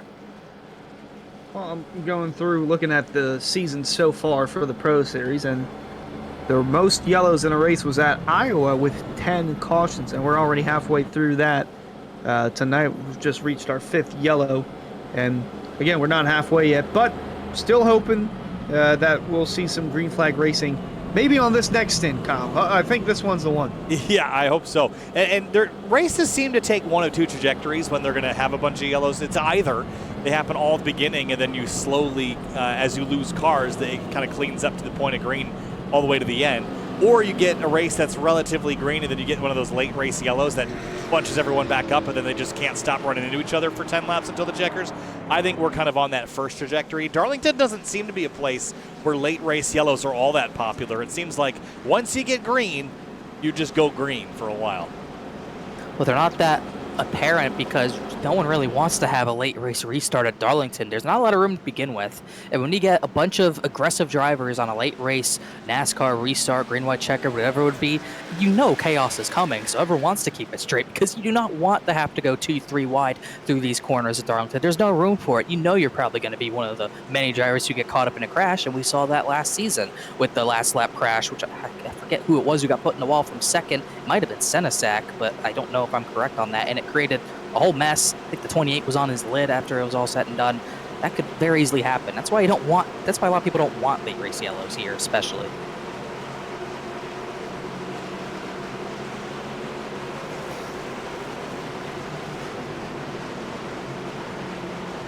Well, pace car pulls off, and we'll be working lap number 50 this time through, 50 of 130. And Scioli continues to tick away laps out front while the rest of the field scrambles behind to avoid the walls and avoid each other. Green flag back in the air.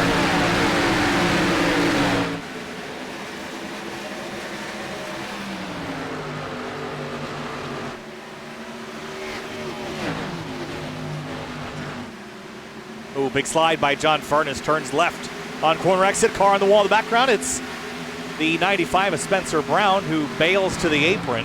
That was a big enough hit for to have him run for home with the tail between his legs.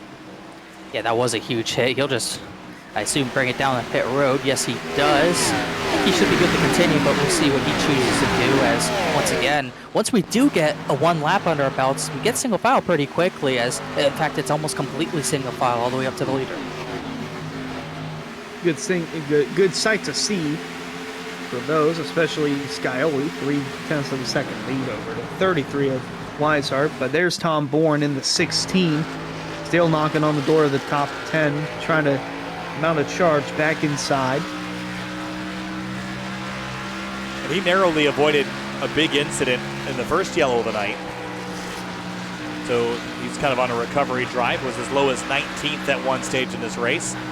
It's almost as high as he's been all night. 9th place was the highest he got, as he rides in 11th at the moment. Up front, David Weishart continues to try to run down James Scioli, and who really knows what the real pace of that 7 is. I don't know if he's unlocked or uncorked the whole thing yet, Connor, but this 33 looks every bit as quick.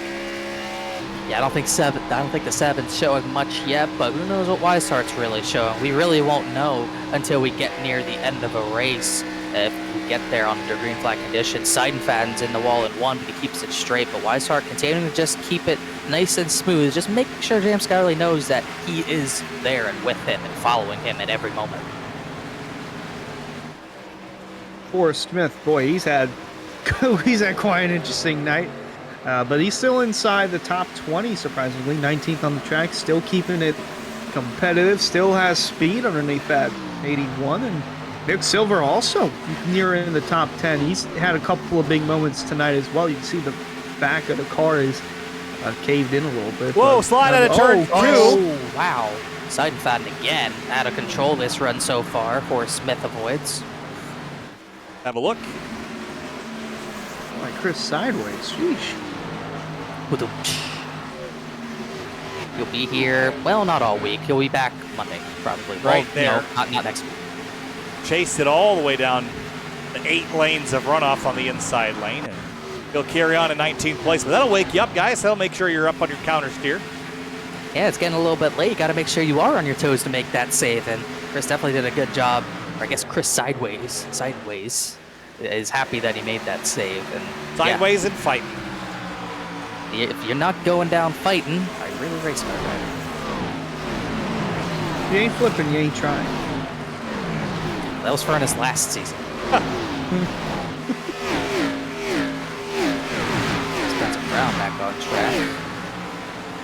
Scioli, Weishart has reeled him in just a little bit. Not enough to warrant an attempt at a pass, but he's making sure he fills the mirrors of the 7. Definitely focused, Hunter. He's got the tongue hanging out. He's keeping him within a half a second. He's done that on pretty much every run, even where Scioli was able to get away for a couple laps. The 33 is running back down. We have not seen enough strength for him to go up and pass him just yet, but he is closing. Ooh, he might have run here. Knocking on the door, gonna look low. The signal to the 7, hey, even though you are my driver, I'm still trying to win. I haven't won a race all year. And he's still trying to move up in points to have a shot at making the postseason. And he's got to do it quick because not only is he catching the 7, Brad Slaughter, the 9, has also reeled in a couple of tenths over the past couple laps. And so close to that outside wall in turns 1 and 2. Up onto the back straightaway, Justin Munsell, Travis Beckner, Alex Weaver, Senesac and Therian wrap up your top 10. And behind them, the 8 and the 46 battling for 12th place. Gak Joan in the bottom of the corner right now. He is 12th. He's moved up about 6 spots. A nice quiet run. Austin Gak Jones had a lot of those quiet runs so far this year, and it's put in a decent point spot. He battles Nick Silver in the 1. Tough to do that. Silver forces the issue. He'll get on by. Gak Joan kind of concedes there, as looks like Hartz is getting a little bit further away from John Furness, and a little bit of lap traffic for Scioli to deal with. Ooh, that's very dicey in 3 and 4, but the 2 drivers out front will go on by, so will Brad Slaughter Jr. As we hit lap number 60, lap 65 is our halfway point here. See if Kane gets to the apron. Those making sure he got slowed down in the one to go to the apron. He does, as that's all the lap traffic we'll see for a while. That 33 is looking strong out of the corners right now. He just doesn't have enough to get to the left rear of Scioli. I think what he really needs to work on, Hunter, is he's got to get to the bumper, enter into quarter, maybe loosen up that 7 just a tiny bit so he can have a look to the inside. Here we see the eyes of Casey Lacatas focused and dialed in. And a lot of these guys outside the top 10, mainly inside the top 15, they've had up and down nights. Same can be said for Casey Lacatas, and he needs every bit of the good run that he can get, especially after the race he's had. Paul Irvin, they both entered +5 to the cutoff. Irvin is out. So this is going to be a big point stay for Lacatas if he can stay in it and maybe salvage a top 10 out of this. Brian Swan getting by Ed Robertson in the background, but up front, basically Weishart is following in Scioli's tire tracks, and he's not letting him get away. And I think this just shows the relative strength of that number 33, Connor. As far as fast laps goes, Scioli is the fastest, Brad Slaughter Jr. second quick on the racetrack, and Weishart third quick, but it's all within about the same couple hundredths of a second. The only person who is matching the top two's times right now is, I believe, John Furness, who is stuck behind Ryan Hartz. I wouldn't say stuck, he hasn't had a look yet, but the 28 looks fast. He just needs to get the track position. Once again, he qualified pretty far down, not as far as the 3 did, but he's up 10 positions from his 15th place starting position, and Weishart got a big run out of 2. I don't know if Scioli messed up or Weishart got on the throttle a little bit harder trying to hunt the 7 down here as he looks to the bottom. Well, we might have to wait because they're catching Michael Muhammad, a lap car, but they're starting to gap themselves out from Slaughter. Slaughter's losing a couple of tenths, and as soon as I say that, Muhammad pulls down and out of the way. But 33 biding his time, doesn't want to make the move just yet, but out of turn 2, that 33 is quick. He's leaving a little bit more margin on the exits than the 7 as well. The 7, the rear quarter panel is almost touching the wall out of every corner. And Weishart is skewering up underneath him just a little bit, so he's not getting quite as close to the fence, even with that aerodynamic push that you get from following the car ahead. So Weishart's in a good spot right now. The car looks like it's handling well. It's just a matter of getting by and making the pass. Is the fight for 4th place picking up a little bit? Yeah, Ryan Hartz, I don't know if the damage is hurting him or he's just saving the tires for a run late in the run, but Brad Slaughter Jr. in 3rd is definitely pulled away from him by about the 2nd. Hartz holds Furness, Justin Munsell, Travis Beckner in a line here. 4 cars under a blanket. Hartz is trying to keep them all at bay. Doing a good job for the moment. Beckner a little sideways there off of 4. As I say, Beckner, the previous time by, ran a lap that was about as quick, if not a little bit quicker than the leader. So he's definitely got some speed, but again, he's behind Munsell, Furness, and Hartz. Really nowhere to go. Got another driver, I think. Was my pick to win because this racetrack will reward you for being aggressive, but within the boundaries of the walls, obviously. If you can be brave, you can be fast, but if you're, I guess, the Ross Chastain kind of aggressive, you'll end up in the fence, as we saw. But Scioli does some lap traffic, still unable to shake David Weishart. These two are just, the DWR car is just very well sorted, very well driven right now, and no one's able to really touch him, even on these slightly longer runs. Well, what about these lap cars? Well, hopefully he doesn't touch them. Tom Bourne just got by Shane Theory, and that is for the 10th position as Bourne continues to climb back up as they get by Andrew Santo. The leaders do with no issue in the turn 1. Mason Kane gives way once again. Greg Mitchell up the road not too much further as the 33 lost some ground there. That did lose a little bit, but it'll happen whenever you have lap traffic in. I think you can pull that, but he didn't lose too much, but it seems like a sizable gap considering how close he's been to the 7 the last 10 laps or so. Dom DeLeo into pit lane, by the way, and he's been in there now for about 45 seconds, so might be some damage, might have been a contact with the wall, but either way, the 22 not looking good at this stage.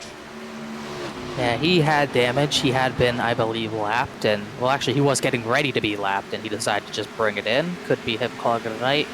We will see. But once again, this gap not getting slower, not getting tighter yet. Weishart loses a 10th last time by, as they both gapped Brad Slaughter.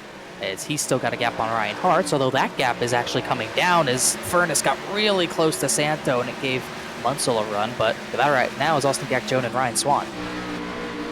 Well, Swan will blink and take the position away. Ed Robertson just in awe at what he just saw.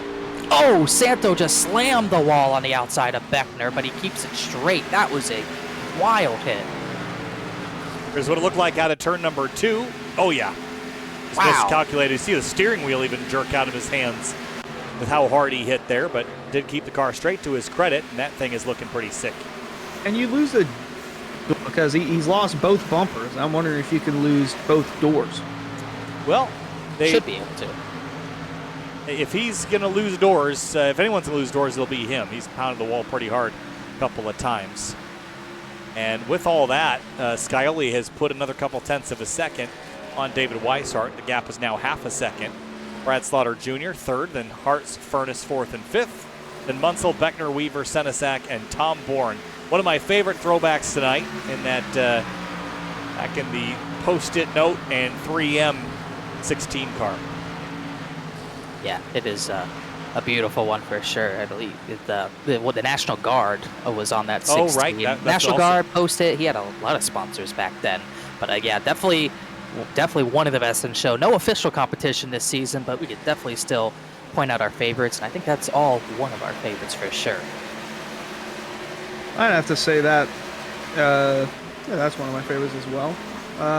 Also like the 09 at Senesac. That brings back some nostalgia. Oh, he turned him! No, no! Destroyed the front end of Newman's car. I just remember being upset that Junior didn't win. Brad Keselowski won this race. Yeah, that was who knew that? I didn't know who the heck he was. I thought that would be his only win. As a kid, I thought that would be his only win. Then, oh, he's at Penske. Oh, he's winning races. Oh, he's a champion. Yeah, it just goes from there. Certainly Justin Munsell's car gets best in show as well. One of the many best in show. Once again, not a paint scheme you can miss. I don't even know how they made my this. favorite. I don't even know how they made this paint scheme. That without the actual art flat, this would be a very tedious car to recreate. Simrap Market. I suppose. Is that a Simrad Market scheme? Might be. I think there's a template of it on there. Wow. I'll save you some time. Hey guys, by the way, we've had a lot of green flag laps. We're taking them away pretty quick. Let's also keep in mind that we've been on track for 45 laps for Scioli and Weishart. Let's start thinking about pit stops here as we're now about 55 to the end. So does that mean that we're about 5 laps away from coming down pit lane, Hunter? Maybe for tires. Fuel, they might have been able to save a little bit with all the yellows that we've been having. So I'd say maybe 10 laps they come in and pit. At most, I don't see them getting past lap 90. We're clicking away laps pretty quickly, and with that comes the strategy. I would only mention the 5 laps from now because that would be halfway from when they last pit to the end. So that would be about lap number 80 or so. And that would put them at 50 laps left. But as you pointed out, Hunter, they'll probably wait a little longer than that. Connor, Scioli's got a 1 second advantage. Does anybody touch this number 7 tonight? Only if they pull off the right strategy. I think the only way anyone clears James Scioli is on pit strategy right now, because as you can see, he's flexing his long run muscle right now. He's about, he had been about a 10th per lap faster than the 33 the last few times by. That's why that gap is up to over 1 second as he navigates around the Crown Royal throwback of Jordan Martin. But yeah, I think you're going to have to short pit the 7 if you want to get in front of him. And even then, a 1 second gap, and the times from their fastest lap, I think the times are down maybe close to 2 seconds at this point. So if you're getting ready to pit, if you're David Weishart, you got to make sure you're in before Scioli to give yourself a chance. It's about 1.5 seconds. It's getting to 2 seconds, though. Casey Lagadas has some company behind him in the form of Ed Robertson. Casey's tight out of turn 2 and just lifts to let the 64 on by there.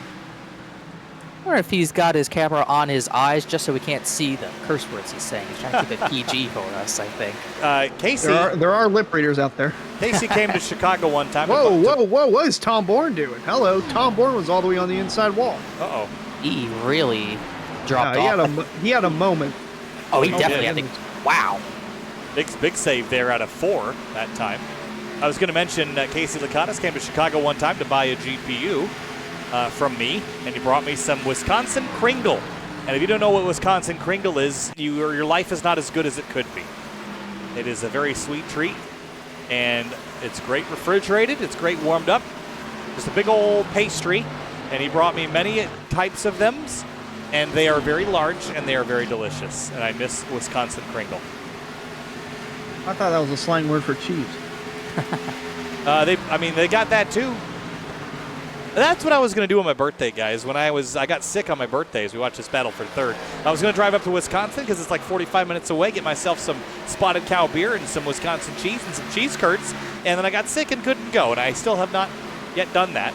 And Saturday we've got a little work function going on, and then Sunday I'm going to the Indy 500, so that'll have to wait again. I didn't know you were going to Indy 500. That's Yeah. sick. My buddy DJ Clark, who is a longtime Hoosier, invited me to go with him. He's my co-commentator over at SRO America. Here comes the 3 of Ryan Hartz to the bottom of Brad Slaughter Jr. This is a battle for third. Getting really tight. I think Hartz has the best long run car besides the 7. He's showing it right now. He chased down Slaughter, but can't get by. It's hard to pass here, and the 9's not going to let him go because he knows we're getting close to pit stops. You don't want to lose that spot now as Hartz almost lays the bumper to him. Very close there, and 28 of Furnace there, you see on the right, his nose is creeping in. He's encouraging this battle. He wants us to continue because he's catching 3rd and 4th, and Justin Munsell running in 6th. He can see this battle as well, encouraging it to continue. And Michael Mohammed on the bottom, blinking in and out, almost hindered that battle. Down the front straightaway here, lap 83, guys. And like I said, how fast do these laps tick away? Green to the end from here is 25 minutes. When we get down to this stage, this is where I consider the race almost done in the final 20 minutes or so, Connor. I'm going to see if Weishart responds here. He just hit the wall in 1 and 2. Not much damage, but look at the time he's lost now. It's almost up to 2 seconds now after it was still at 1.2, as that was a pretty sizable hit. But he's keeping cool, maybe a little bit frustrated, but still definitely in control of the runner-up spot right now as Brad Slaughter Jr. continues in 3rd. He's gapped Hartz back, and just quick to note, Steve Durham did get back on track. That one car is somehow running. Wow. Right with Furnace, and if these guys do have to make green flag pit stops, it's going to be tricky getting on the pit road, especially being on these tires for over 50 laps, in some cases maybe 60 laps, depends on how long they stretch it. And you don't want to slide over your box, especially at a track like this where mistakes are very minimal. Like, you can't make a mistake at all. You make a mistake, you're done. Especially on pit road, sliding in your box is going to cost valuable time on the pit road and on the track. Going to cost you some positions. I'm expecting pit stops pretty soon, guys, because, again, we've run 55 laps on these tires. Granted, a lot of that was under yellow, but we only have 45 laps to go. If you want to spread out the good of your tires over the longest possible run, you're going to come soon to pit lane. Here comes the 46 and Nick Silver to pit lane. Justin Munsell's coming to pit lane. And here comes the parade down pit road for the final time tonight if we stay green. Just really surprised Weishart when he bounced off the wall. He did not respond. His times have dropped well off Scioli's 1 to 2 tenths per lap, and he's even dropping back to Brad Slaughter Jr., who he got away from.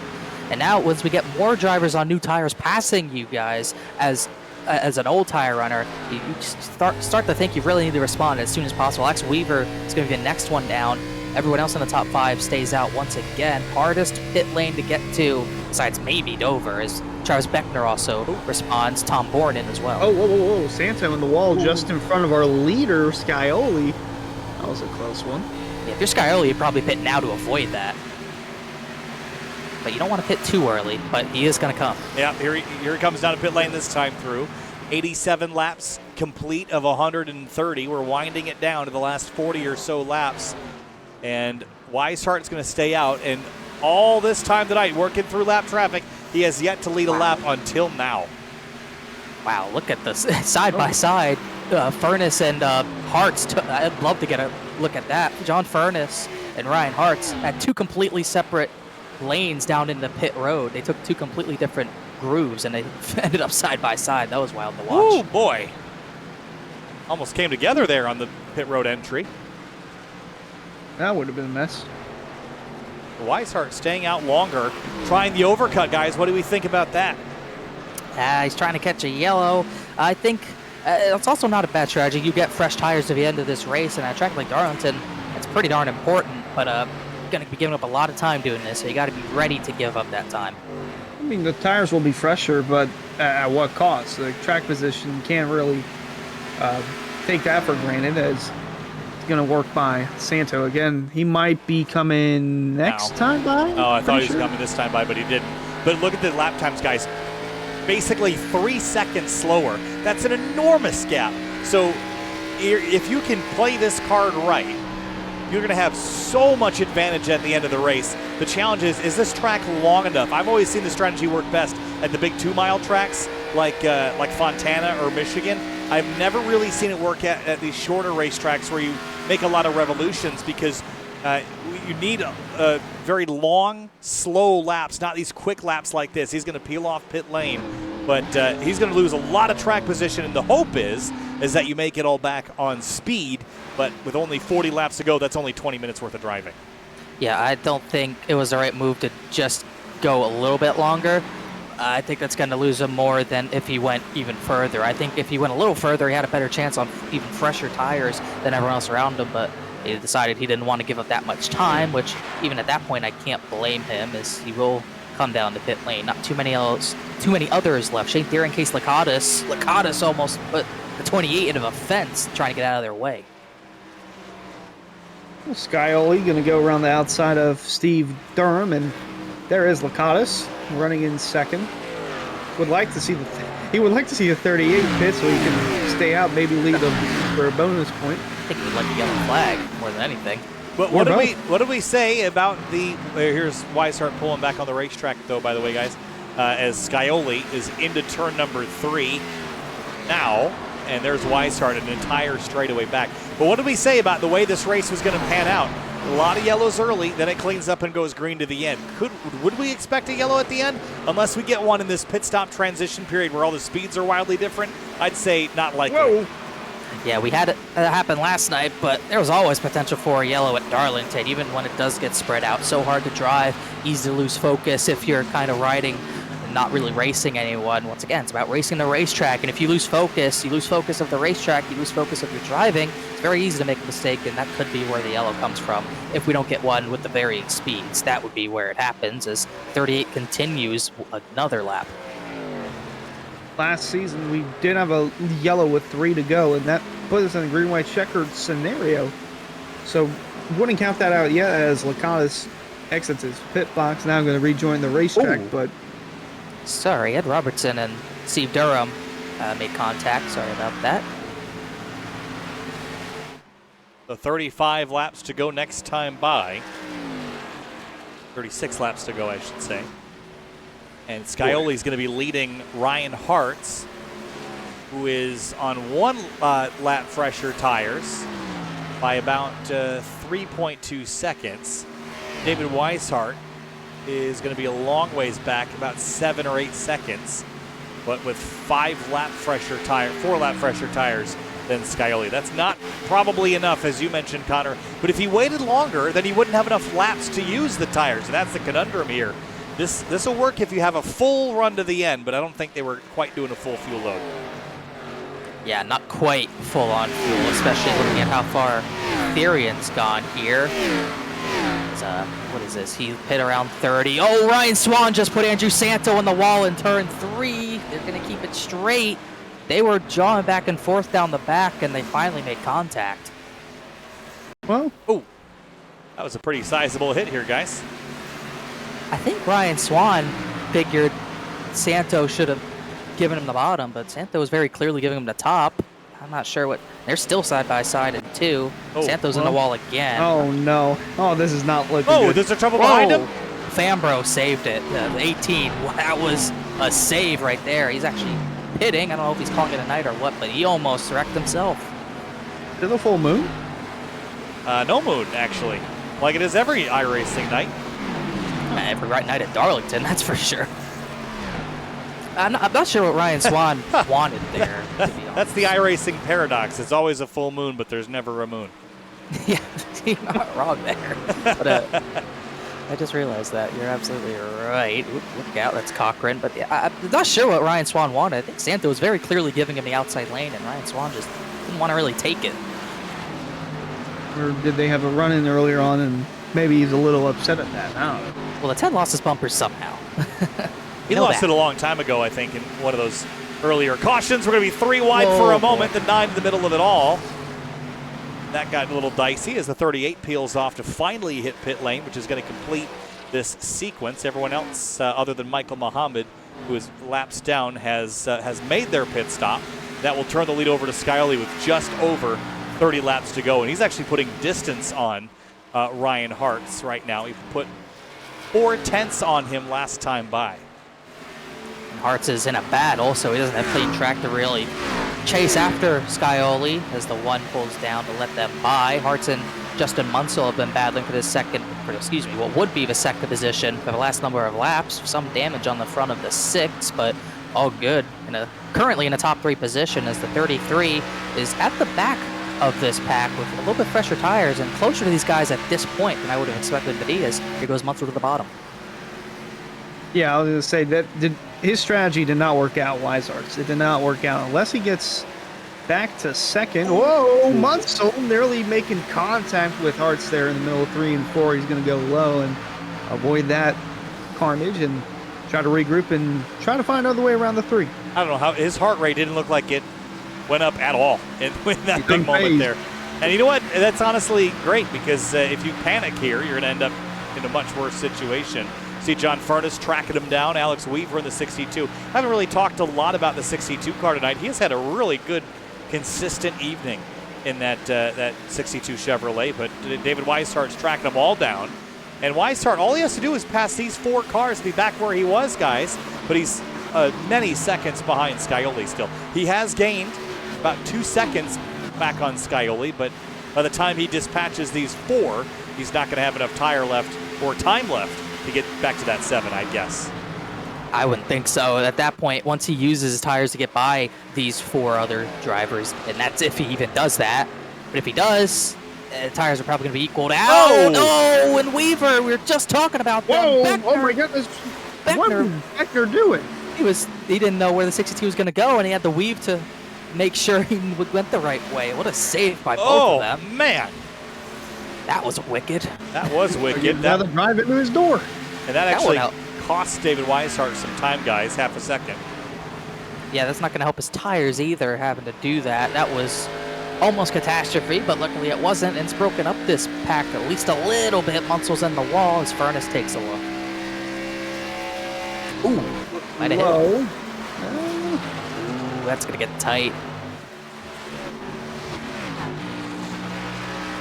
Look, he is unfazed in that driver's seat, Justin Munsell is. He's got the 28 on his bumper, and we're looking at it right now. He's going to head into 3. Furness going to stay close in tow with Munsell, but the focus on the 6 car, he's not only trying to keep third, he's still trying to put pressure on the 3 of Hartz, not trying to let him go just yet. Got his focus gum in the mouth, chewing down into turn number 3, or this is turn 1 rather.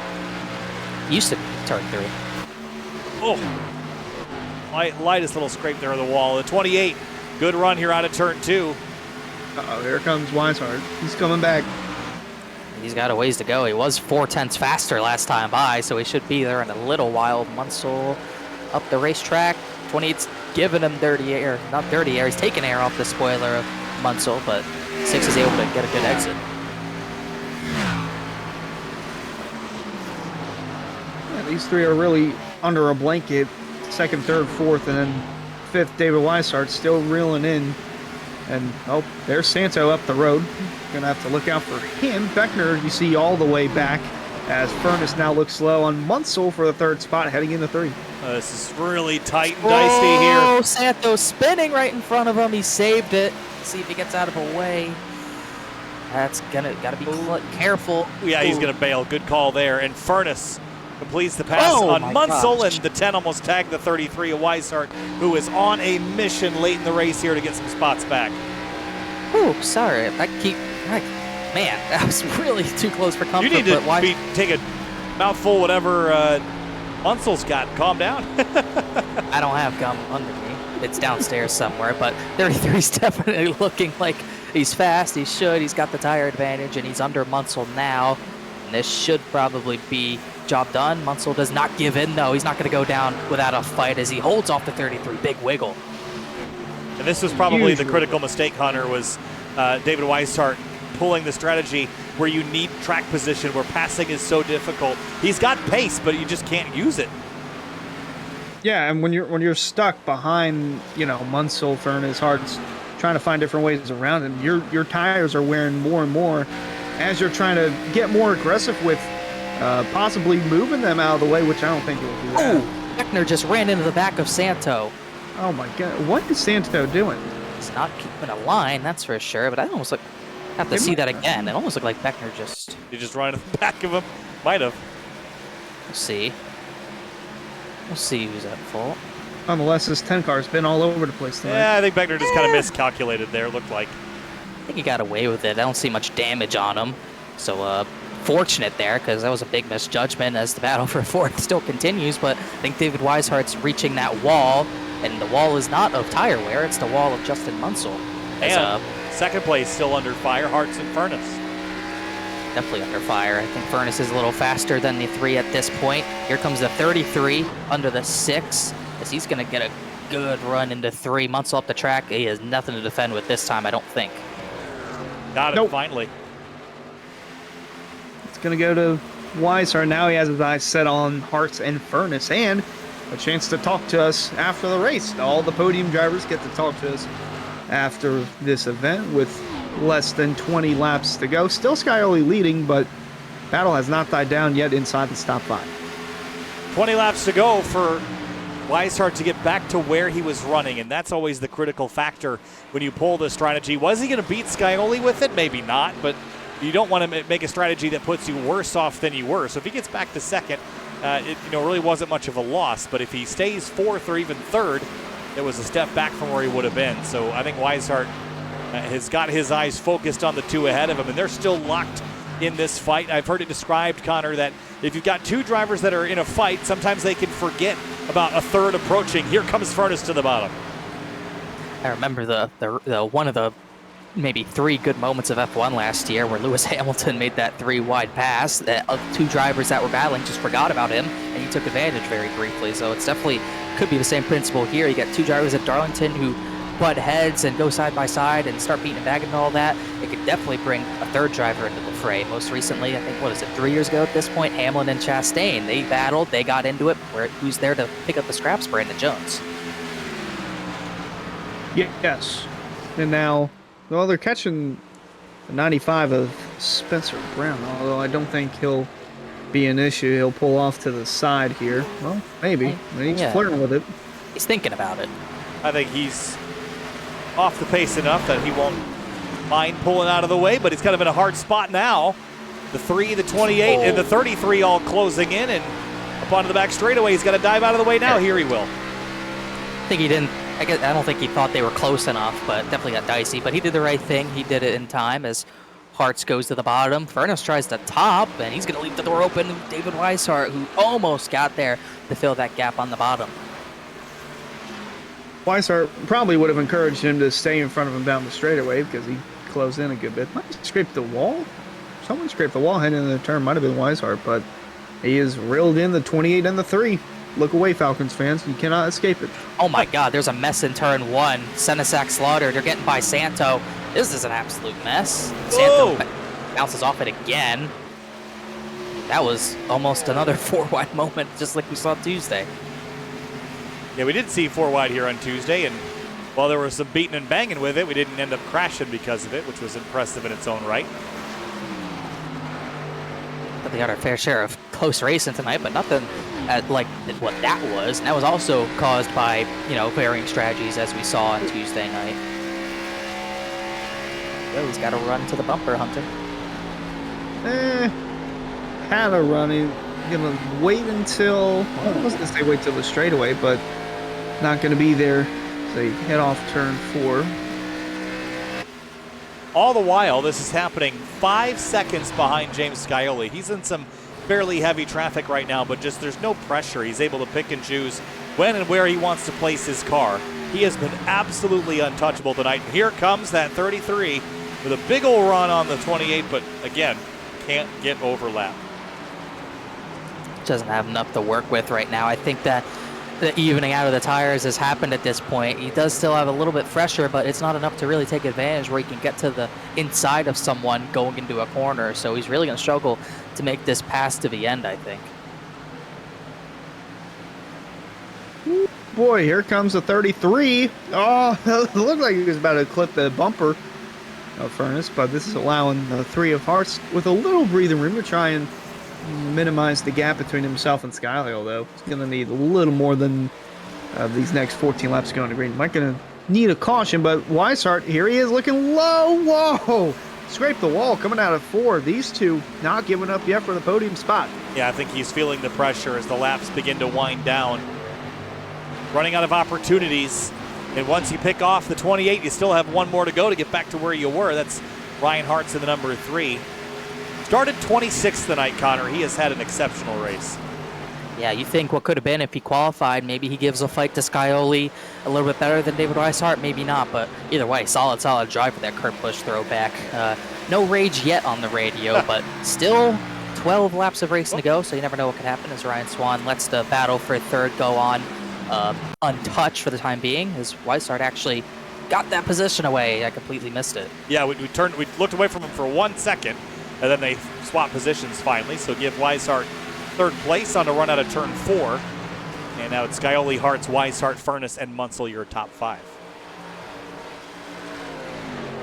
Things have really spread out at this point for the most part. Andrew Santo is next in line to be passed again by Scioli, so have to look at that. Matthew Bell, his most recent driver to go a lap down, at least 14 of the drivers left in tonight's race on the lead lap. Licatis passed half the field from where he started, 28th to 14th. Solid drive, decent points after, I believe he was one of the late pitters, but either way, solid drive.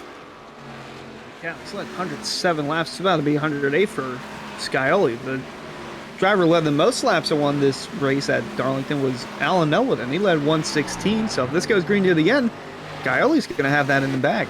In the Rick's Hot Sauce vehicle of all things. Race fans, be sure to check out rickshotsauce.com for some of the best hot sauces made locally in South Florida.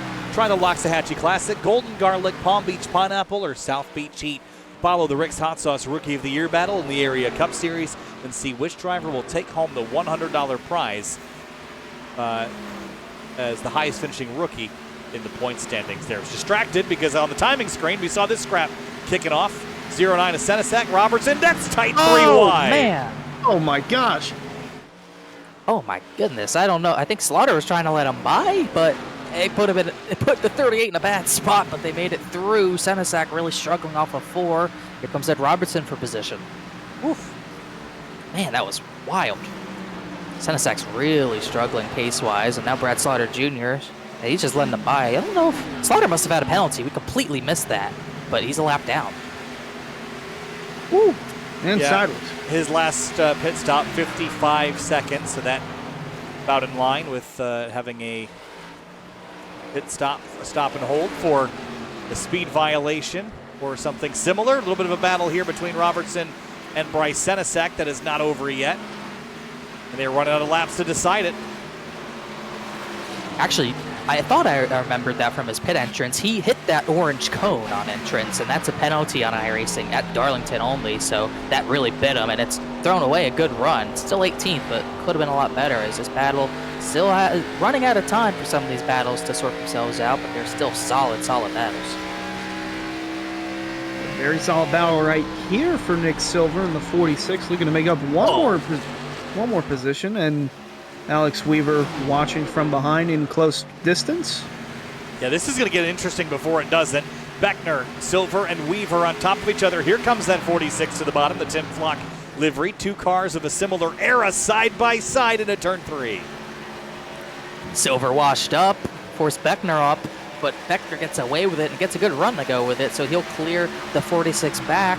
Max Weaver's just looking to take advantage if he can at any point.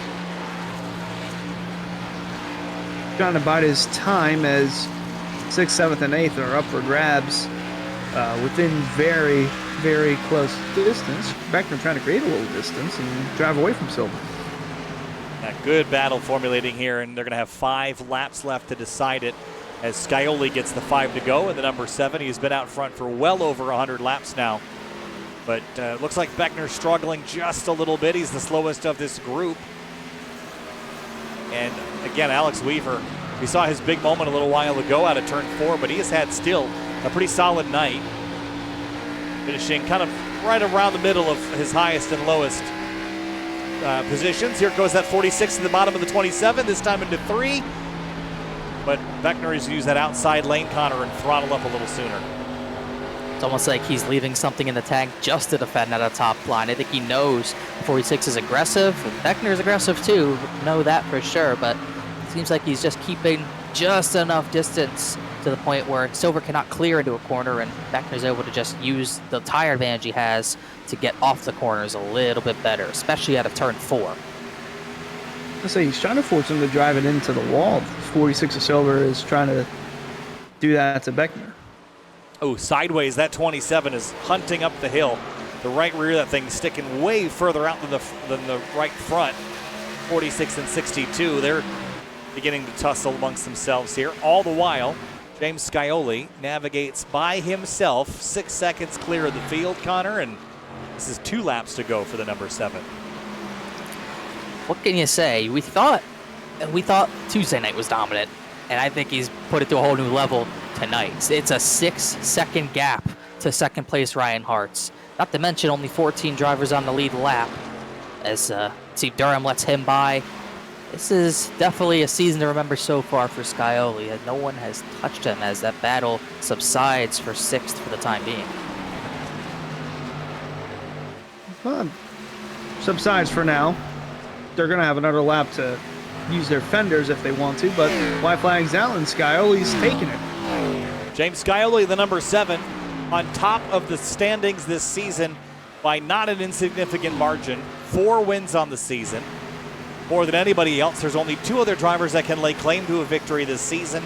The lady in black, the track too tough to tame, was too tough to tame for everyone else except the number 7. He is having the season of his career out of turn number 4. James Scioli, not a stripe on the car, comes across, wins number 5 of the season in the area of Florida State Builders Pro Series.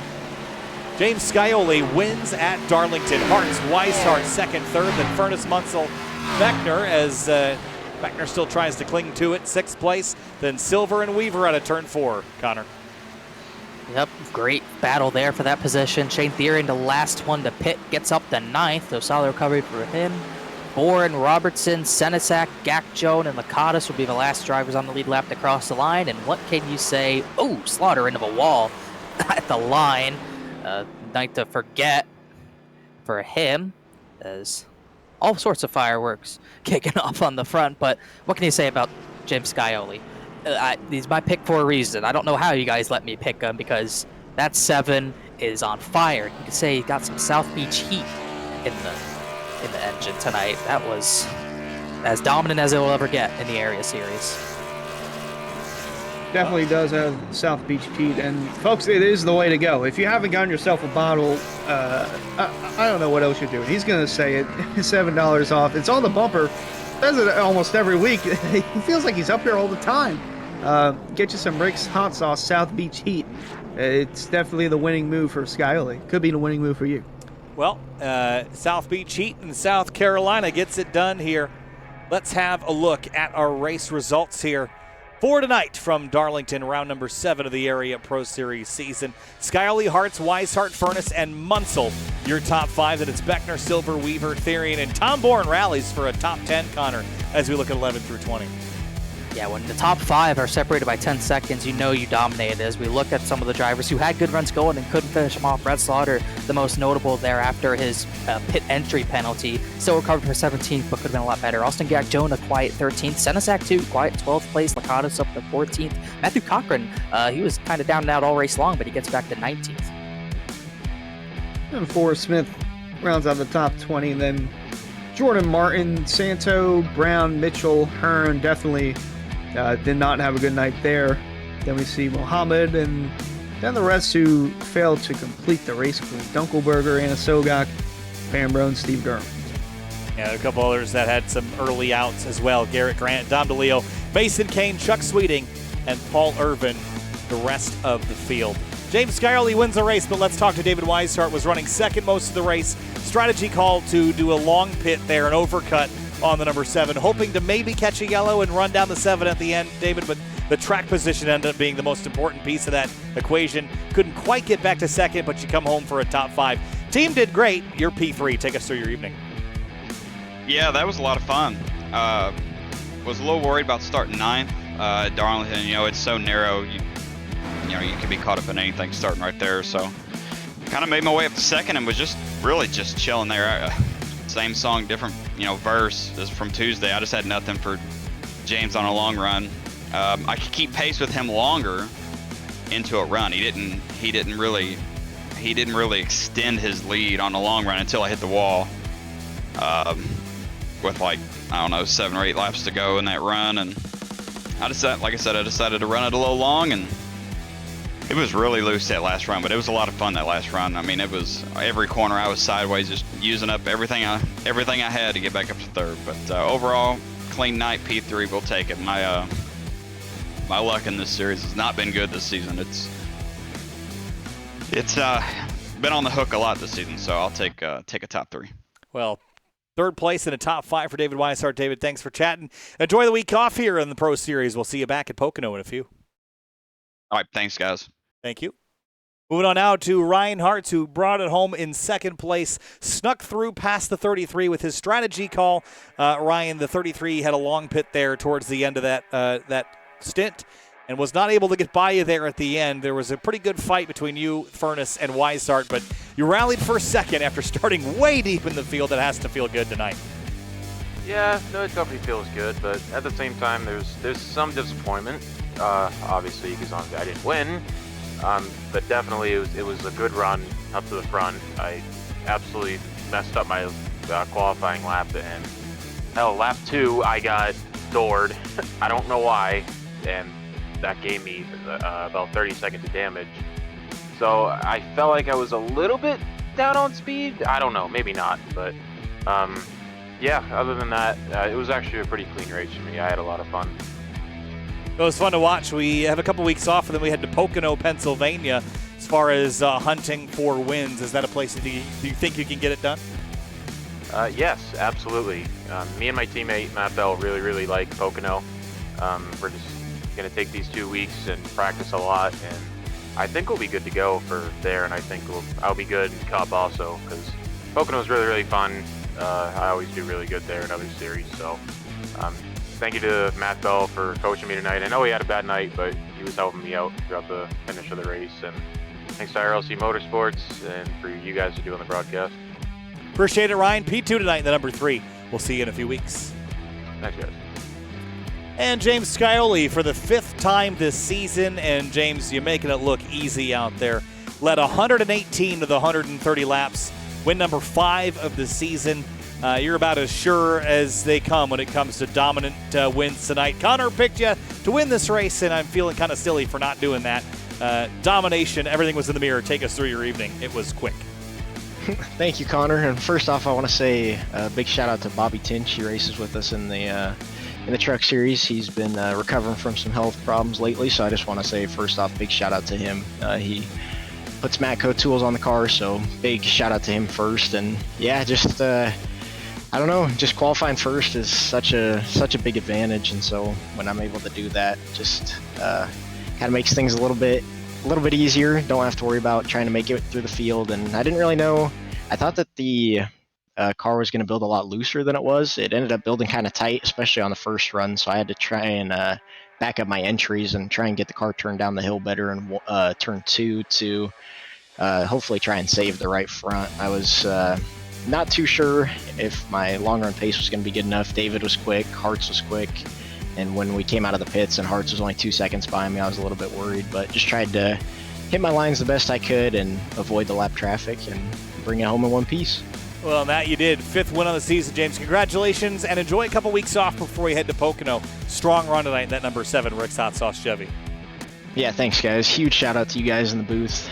You guys definitely deserve a couple weeks off here. We've had some good races going into this break, so can't thank everybody enough for that. And then thanks to the admins especially as well. And then Code Skyoli, get you $7 off at rickshotsauce.com.